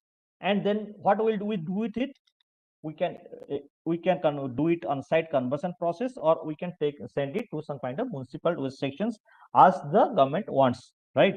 If you are just taking it collection, segregation, and disposing it in some other yard, central yard outside your area, then this thing is applicable 4 points. But if you are more committed, if it is a bigger community social complex and you have an on-site conversation of organic waste inside the campus itself, for that also we kind of make kind of 4 point system, where the food scraps, garden log clippings, and any kind of biodegradable things, you can make it biogas or any kind of things, then we recognize that, and there is a point system for that as well. Now coming back to the material section, sustainable development, construction, engineering, you can see this one credit, this one principle is giving 12 points, 12 points in different kinds of categories, and this is moreover about using the recycled content in a material. So here, when you're talking about reservations or conservations or preservation of natural resources, recycled content plays a major role in sustainability. And when you're talking about glass or facade glass or door or window glass, then a lot of glasses are available very readily in the market with a recycled content of more than 15%, and if you are using that, you get 2 points for your building. Okay. And if you are using PPC cement, there are different kinds of PPC, OPC, GBFS, and different kind of cements that are being used in concrete, and every cement has its different recycled content. Some cement doesn't have any content, and some, like PPC, it has more. 50% of masonry and plaster of 1 point, 75% of masonry and plaster of 2 points. And if you go more than one, like fly ash bricks and ASC blocks, one way further, 40% of a brickwork, if it is made up of fly ash bricks or ASC bricks or similar, which are using a lot of recycled content, we are giving a points like 40% and 80%. There are two slabs for that. And fly ash in concrete mix, if you are using 2 points. TMT steel bars, 25% thickness content, 2 points. And 50% of tiles with recycled content of more than 25%, 2 points. So this is how this 12 points has been segregated into different kinds of components, whichever are applicable to your project or whichever you want to apply in the project. Please purchase accordingly and make it a green building certifications program very much successful. Then you can get more points for that. You can might get gem 4 or 5, because the metal sections gets a lot of weightage, because it has to be. Or when you're talking about emissions, when you're talking about metal conservations or carbon footprint, this metal sections has a lot of weightage. Also in terms of local sourcing of construction material. Why local sourcing? Because if you're taking some kind of sandstone from 500 kilometers, that is unnecessary. That is a kind of indirect way of wasting energy as well, that we call embedded energy. So what we did is we made here three kind of slabs. One is the local sourced for sand, stone, aggregate, bricks, paver blocks, and concrete. It can be sourced within 250 kilometers very readily. In every city, every place, it can be available within 250 kilometers, even if it is a village area. So for that, we made a 2 point slab for that. And if you are getting it from cement, glass, wood products, and tiles as applicable, then for that we gave a little bit more, flexibility of 550 kilometers, because sometimes people are very much choosy about tiles and everything to get certain kind of products from somewhere. So we increase that slab to 550 kilometers, and that is also 2 points. And then we talk about steels and everything, that which we took, okay, 850 kilometers slab we can give, and that also 2 points. So the distance mentioned above is not radial distance, it can be pedestrians, rail, or road distance. So that is one thing about materials. So we are talking about recycled content, then we are talking about the local content products, then we are talking about the procurement of the wooden products. Wooden means we are mostly talking about the permanently installed products that we are talking about, like doors, frames, and furniture applications. Also, if you are like mostly permanently used inside this building, then we are trying not to use hardwood and softwood in this product. Instead, we are kind of propagating to use wood products which are like MDF, low density, or plywood, because that is using less of this kind of do not cut trees kind of things, right? So engineered wood products should be free from urea, formaldehyde, resin. Here we are talking about not using certain chemicals in the wood. Now some might argue that without formaldehyde, resin, furnitures are not possible, or doors are not possible. It's not the concept. Right now, there are a lot of products in the market which is not using urea formaldehyde resin, and there are practices that it can be done. It is not impossible to do, and we are kind of trying of encouraging it by giving 1 point to it.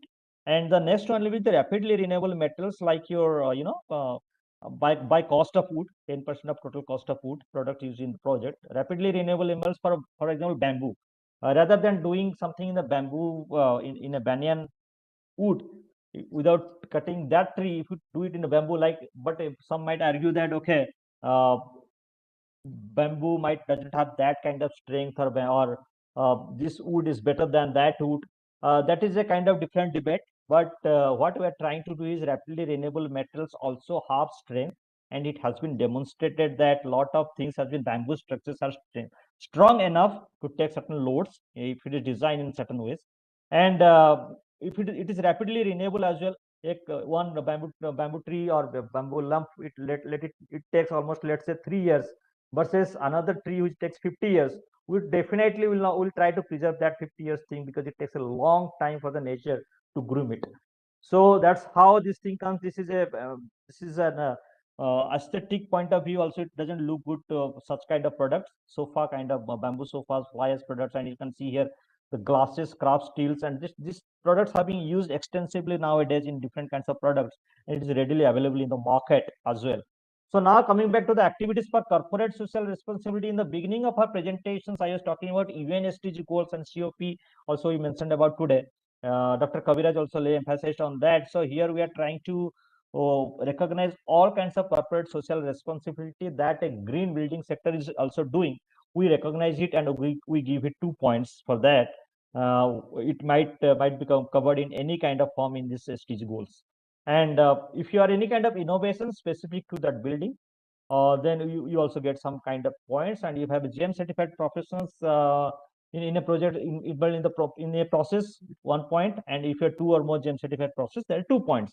So this is, and the next sessions will be energy, where the energy with the net zero target of energy will be achieved in different ways, from starting from the energy design to commissioning to plan the ongoing commissioning, energy and behavior education, the operation and maintenance plan, and system optimization, renewable energy solutions. Lot of ways are there to make it a net zero system. But before we understand all this design and implement net zero, we need to understand how the building operates, how the envelope operates, how the systems operate in terms of ECBC, energy conservation building code. For that, I will stop here for a moment, and we will go to our next sessions, which architect Rina Raichaji will be presenting. Let me stop this presentations right now.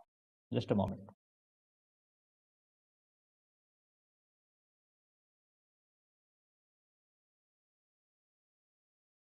So friends, you can put your, you can see that there is a registration link for the exam, and you can just click on that, and you can just register that. And there is a lot of, you might ask your questions in the chat box as well. So the point is, we come up to a point where we now have an idea about where we are going. Dr. Kaviraj's presentation was awesome in terms of giving some kind of ideas where the industry is heading towards. And the green building projects and green building is linked up with all of these kind of sustainability services, CSS programs that is throughout India, throughout the nations. So we also try to understand how the sustainability and conservation of things work. Now the next session, the next will be what is remaining is to be understood is in a technical sessions, mostly in terms of energy conservations and energy conservations building code, which is indigenous to India, which is called ECBC. So that's why we would like to invite architect Nina Rechaji, who is a green building consultant and presently a senior consultant architect at the Energy Efficiency Building Cell of Chhattisgarh State Renewable Energy Development Agency, we know as CREDA. And she is passionate about a lot of sustainability and livability aspects of the built environment. So we would like to hear from her regarding the energy aspects, ECBC aspects, and the technical aspects of this, which is integrated in the GM certifications guide. So over to you, Ninaji. Thank you, Shubhabrat, for the nice introduction. And I would like to share my presentation. Sure. You have the right man. Right.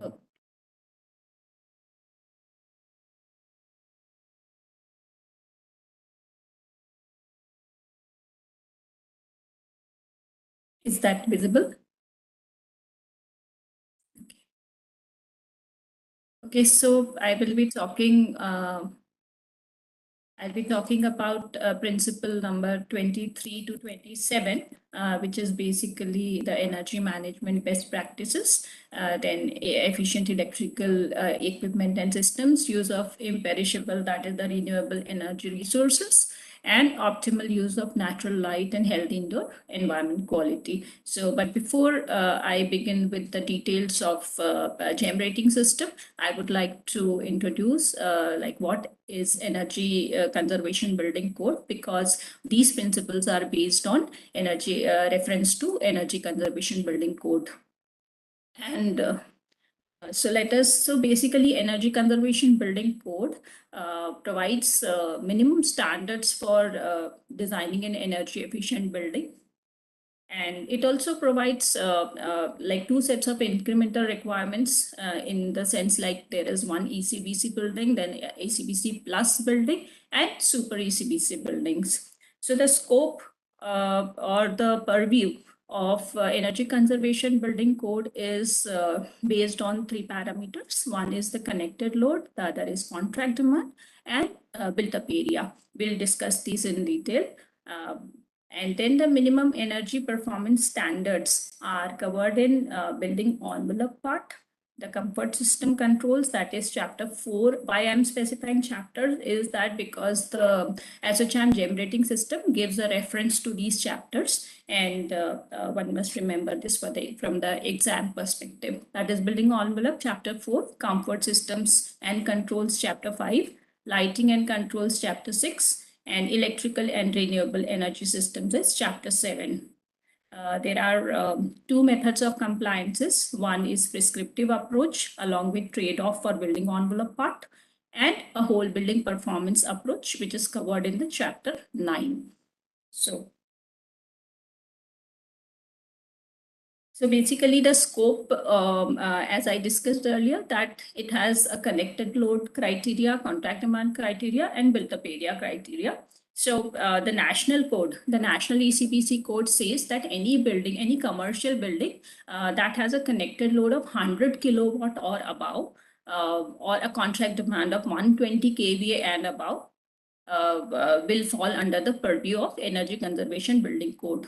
For Chhattisgarh, the code says every state in India has now modified the national building code based on the regional and local climatic conditions and their building demand. So in Chhattisgarh, this code says that any building that has a connected load of 50 kilowatt and above, or a contract demand of 60 kVA and above, or a built-up area of 1,000 square meter and above will fall under the purview of ECBC code, which means that once this code becomes notified and it is adopted in the state, then any building falling under these criteria will fall under they have to mandatorily comply the procedures of these energy standards of this code while designing and constructing the building.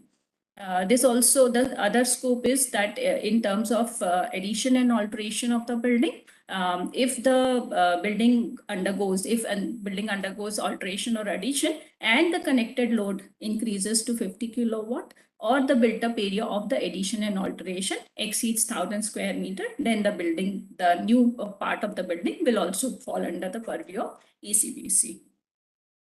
The commercial buildings that are included have a set of categories defined by Energy Conservation Building Code. That is hospitality, all hospitality buildings, all assembly buildings, business buildings, educational institutions, shopping complexes, and mixed-use building are a part of commercial grouping. This code, ECBC code, does not cover residential buildings below high-rise, but that is covered under the Eco Nivas Samhita, that is the residential code, energy conservation code for residential buildings. So from the perspective of GEM rating system, Principle 23 says energy management best practices, which means that in order to achieve energy savings, within the in a building, we must implement energy efficient methods to conserve energy and to achieve energy efficiency.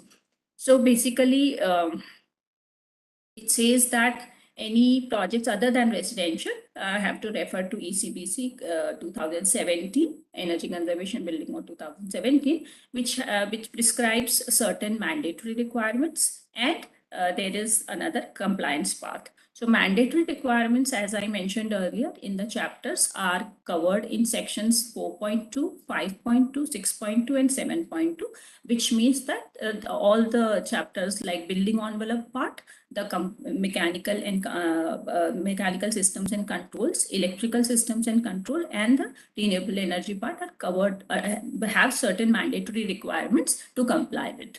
And then apart from that, in order to achieve further efficiency, we have prescriptive path, that is path 1, or one can follow part 2, that is the whole building performance method covered in section 9.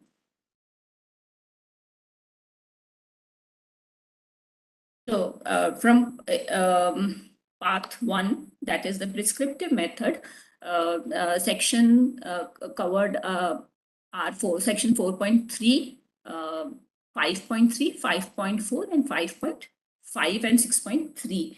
So these all these sections, once complied, will have a different set of points, that is 2 points if building envelope compliance path is a prescriptive method. Through prescriptive method, if the envelope compliance is achieved, then one can achieve 2 points. For mechanical systems, 2 points. The 5.4 is alternative compliance path, and in case a building, a commercial building has a chiller-based HVAC system, then there is one can follow this compliance path and one can achieve 2 points. Similarly, 5.5 and 6.3, you can achieve more points in that. Part 2 is the whole building performance method, which is a simulation-based approach, in which an energy model of a building can be prepared through software, which are approved by ECBC, and these softwares, through these softwares, one can calculate the energy performance index or the EPI of a building, and basically energy performance index is your energy consumption in annual energy consumption divided by the total floor area of a building, excluding the basement area or the unconditioned basement area. That gives you the energy performance index.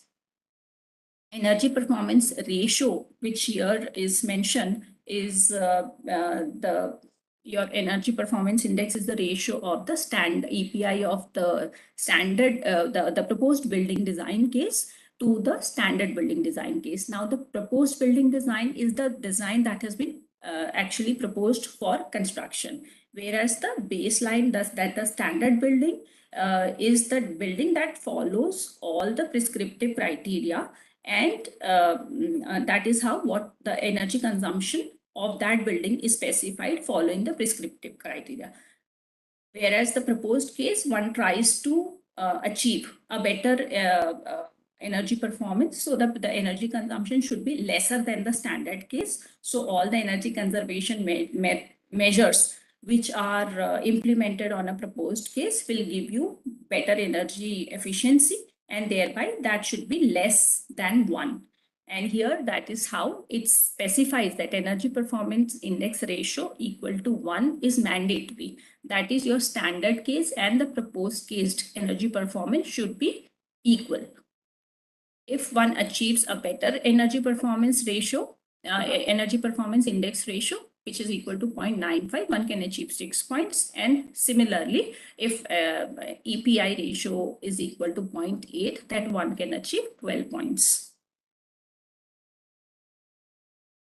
For a residential facility, EPI ratio, it again talks about EPI ratio for residential facility, wherein if it is 0.95, you can achieve 6 points. Similarly, till in an EPI ratio of 0.8 for 12 points.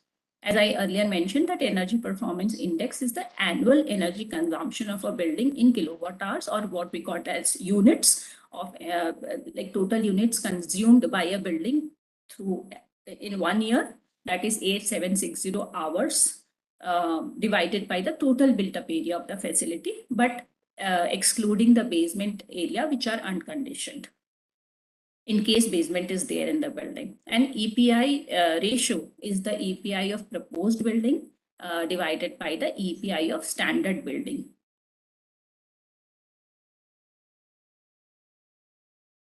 Now, principle number 24 says efficient electric equipment and systems.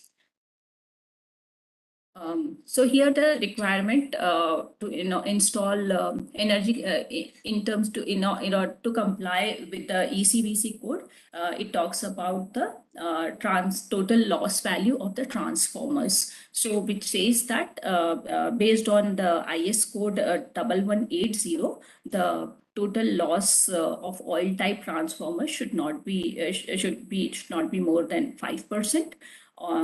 Voltage for 11 kV to 22 kV transformers, whereas for voltage class 22 kV to 33 kV, the voltage loss should not be more than 7.5%. And for dry type transformers, it should be maximum 7% total loss value. That is what ECBC prescribes. Energy efficient motors should be installed in order to comply with the green building criteria, which is motors with IE2 or efficiency or a minimum of B 3-star rated.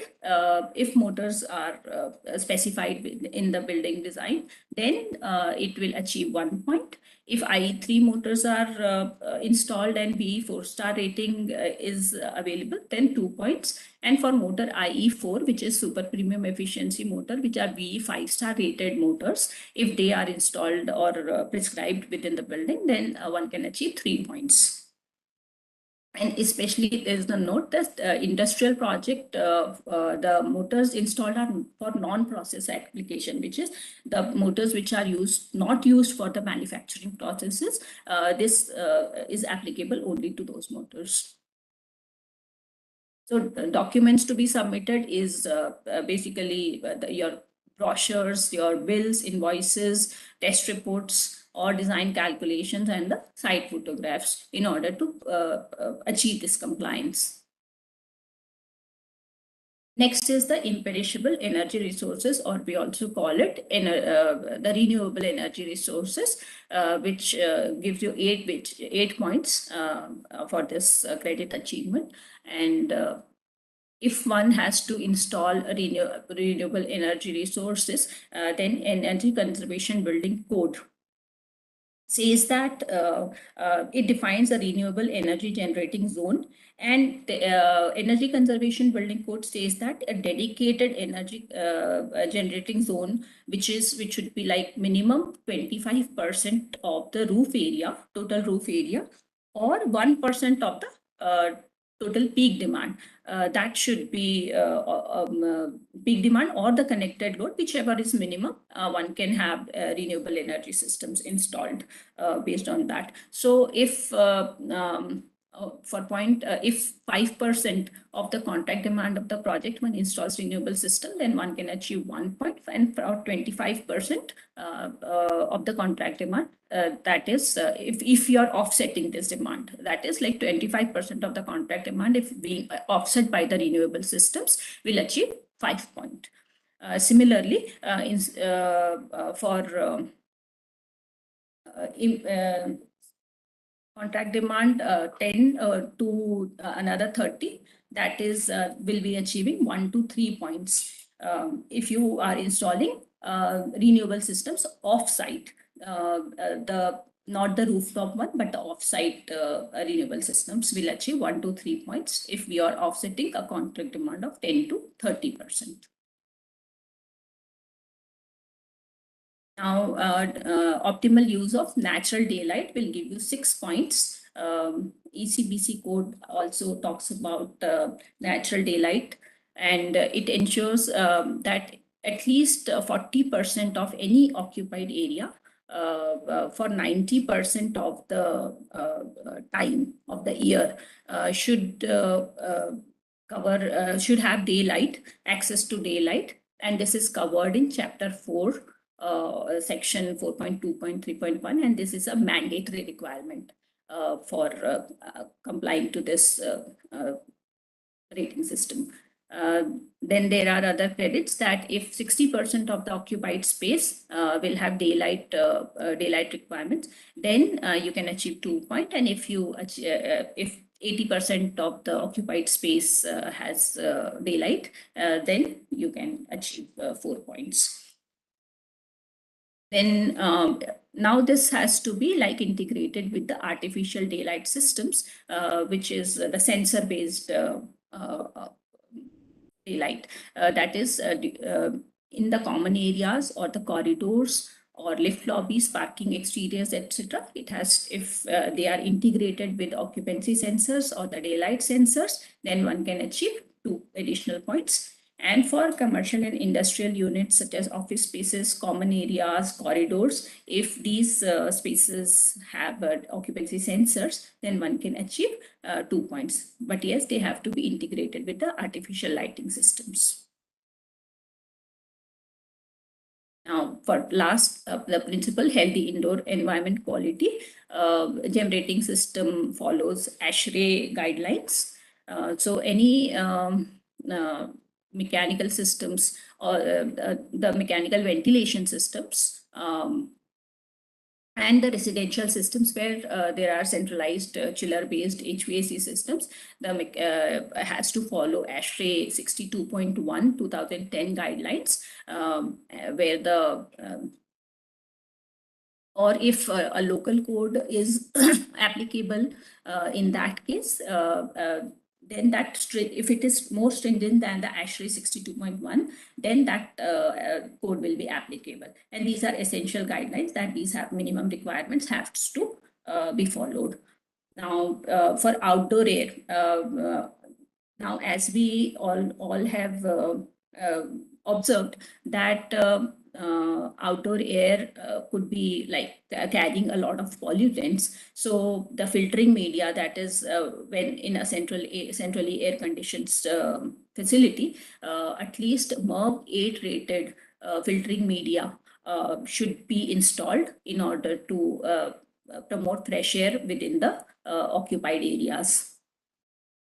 MERV 8 or higher can be installed. Now at the intake point of these can be installed at a fresh air intake point of air handling units or the fan coil units. So this is also other essential criteria or the mandatory criteria to be followed to achieve this rating.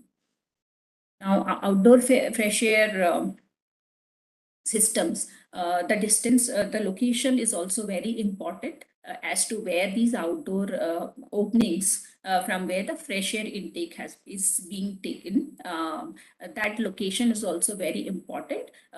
It should not have any contaminant, outdoor contaminant source nearby. So that also has to be ensured. And this is also a mandatory criteria. Now it also says occupied spaces in a building have to comply with, if you comply with 20% of the ventilation requirement, then you can achieve more points, and that will give you 3 points.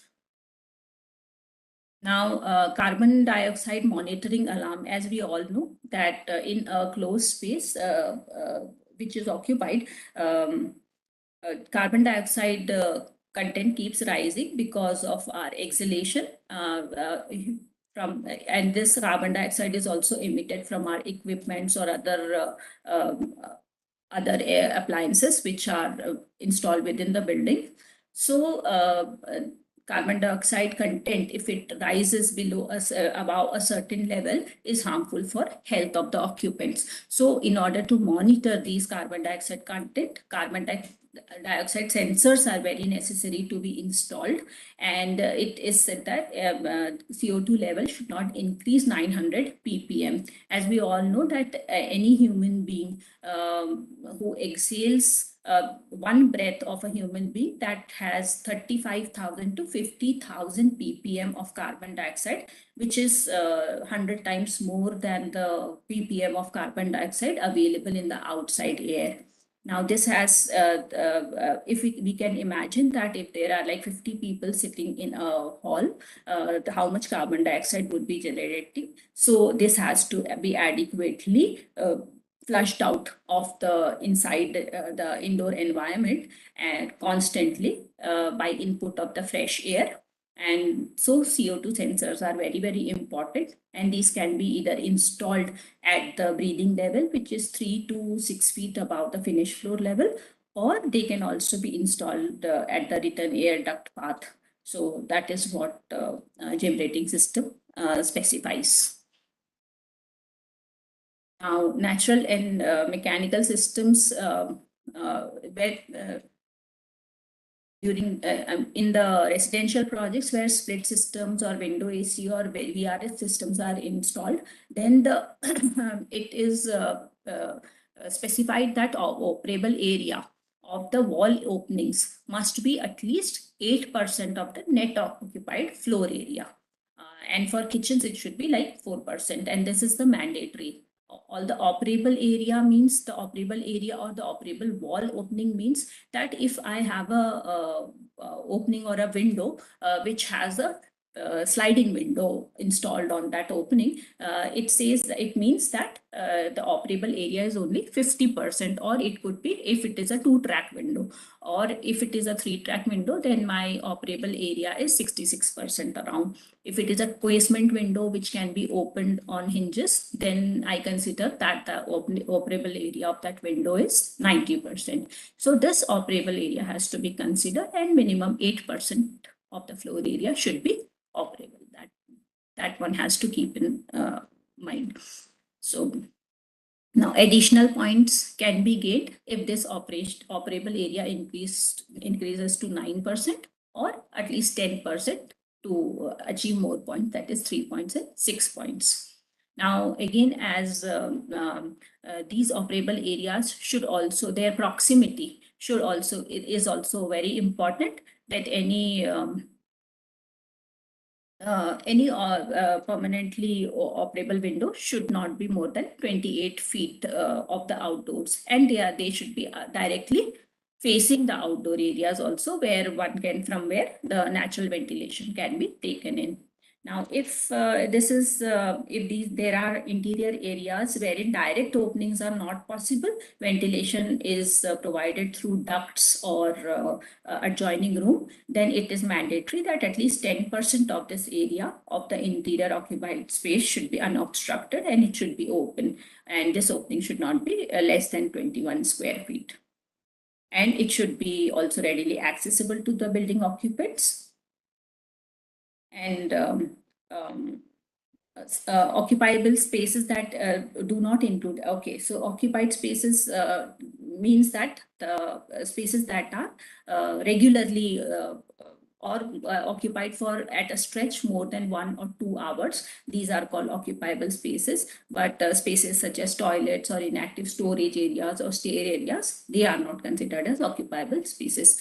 So, and if the openings, as I earlier said, that sliding window, or if the openings are covered with louvers or any other obstructions, then the net free or unobstructed area is to be considered for the opening. So that is all about indoor air quality. And I would end because this covers all the 30 principles, and I would like to end my presentation here. Thank you. Thank you, Ninaji. Actually, when you're talking about ECBC and when you're talking about such a technical things, sometimes it is like 2 days or 3 days is not enough. It's such a vast field, and we are trying to concise it with you with the participants only within 1 hour or less than that. The main intent of doing this in 1 hour is not just that, not that you will be able to understand everything in ECBC. No, you'll not be. It's a very big field in terms of understanding, in terms of implementing. Energy conservation is a growing field as ever, and ACBG is such a code, and it has lots of such intricacies, and yeah, you have to understand it slowly, digest it slowly. So Ninaji presented it in a very brief manner, as much as possible for you guys. Uh, so the main intent here is that we are trying to make you understand what sustainability is, give you kind of a go through it, and then when you go for register for the examinations, and when you go for the examinations, register for the examinations today, for the master class, it is the discounted price is 3,300 rupees plus GST.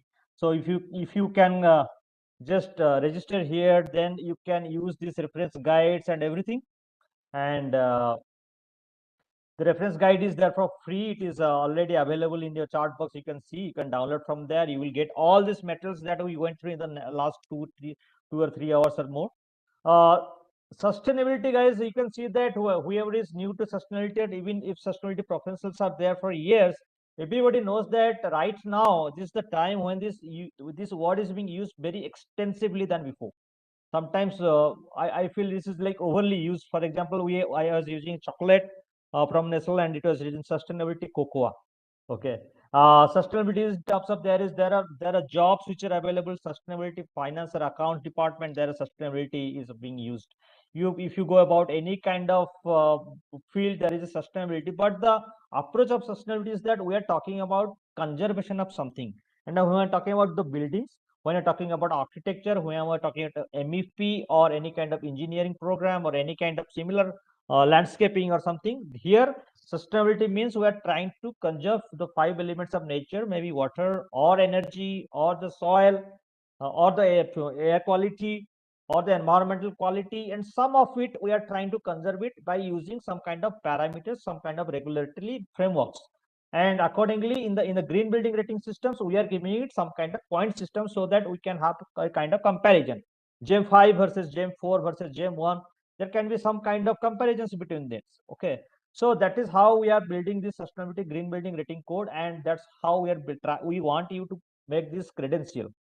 We want you to make this credential in your pocket, so that whenever you have any kind of discussions in the future, or any kind of programs that we have from ASSOCHAM, or if you know any project which is going for building and who wants a certain kind of green building initiatives, you can also directly call us or contact us to ASSOCHAM directly, to ASSOCHAM Green Building Certifications Council.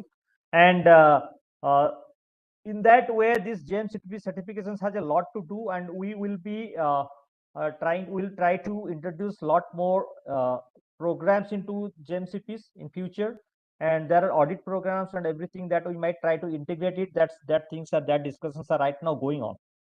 So so that's why please keep tuned with us. Please keep synchronized with us every time. And it's not that when you get these credentials, it will be, you have to use it in a very efficient way. As any, like I have a mechanical engineer, I have a degree certificate. I have to use that degree certificate in an intelligible way so that I can do something in the mechanical line. It is as simple as that. So guys, please register for the examinations. It is right now that there is a discounted price of 3,300 and plus GST. And once this is free, free means free board exam, you can give it our own space online, and the downloadable reference guides are available.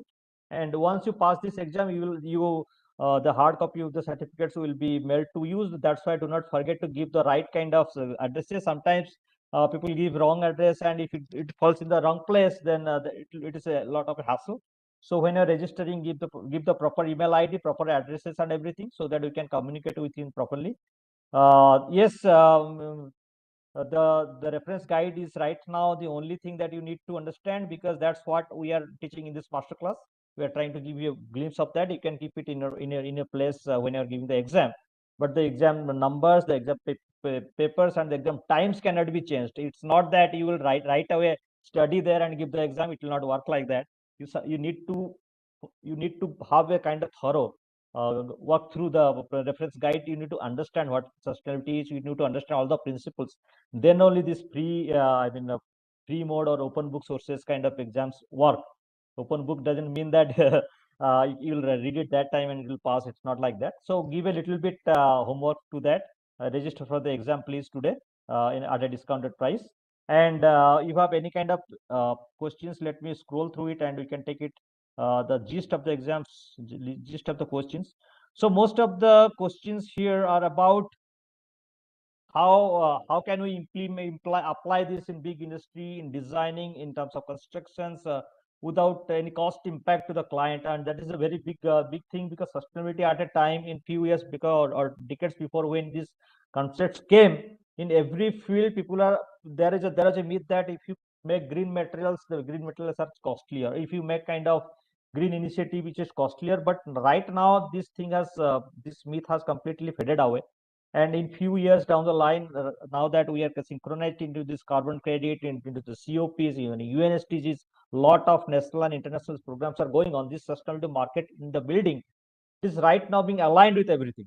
And so that's why the costing and impact, it will be a norm in the future.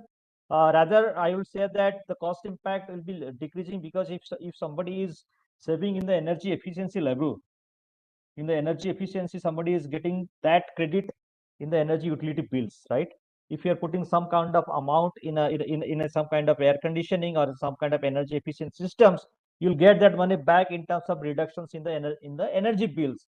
And in future, like we explained, Dr. Kaviraji explained, that thing also you can get in terms of carbon trading when it comes to the mass level. So there are a lot of things which are possible, and it's not a day of one day. I mean, green building concept in India almost came around to like 20 years before, and slowly around 10 years back, it's slowly marketed itself well. Right now, we are in a position where a lot of incentives, a lot of government frameworks, a lot of policies are being aligned in this field in building. So it is a time to enter into it. Enter into, if not in the career, if you do not want to make your career in green building industry, at least understand about it, so that you can wherever you can apply, you will know that, okay, we know this concept, we have this credential, so you understood for ASSOCHAM green building councils, we have someone whom we can approach when it is required. So that kind of networking also will help you. So that's all for now. I can say that please register. The link is available here. Mr. Amit Sharma ji already gave you this link. You can go through this in the chat box and go through the materials. Is there, the material link is there, the downloadable links are there, everything is there. So with this, I thank Dr. Kabira Singh, even if he's not here, but still I give my sincere thanks, because of the kind of beautiful and excellent presentations and kind of insights he gave to all of us. I thank Nina ji for being here and enlightening us with the energy conservation building code requirements in this sector. I thank everyone. Neeraj ji also, I would thank, he was here for a brief while and made this discussions worthy, noteworthy. And here Rohit ji is there, my colleague is here. He hosted it brilliantly. And at the end, but not the least, Amit Kumar Sharma ji, Joint Director. And you can contact any of us for any kind of queries in future. What are the exam dates? Unable to see dates on the registration page. Okay, what I can do is I am sending my email ID here. If you have any kind of problems, guys, then you can just mail me. Just give me a time. Okay, so hopefully you guys can see this email ID.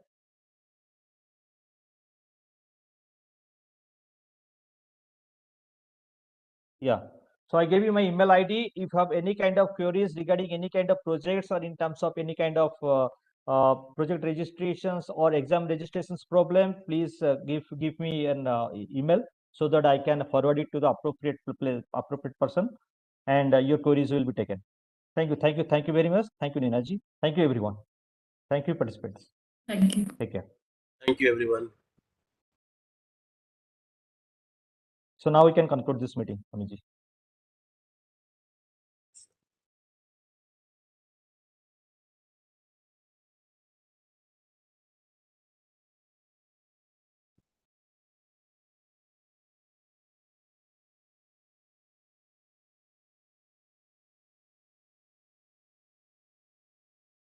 Rohit, we can conclude this meeting.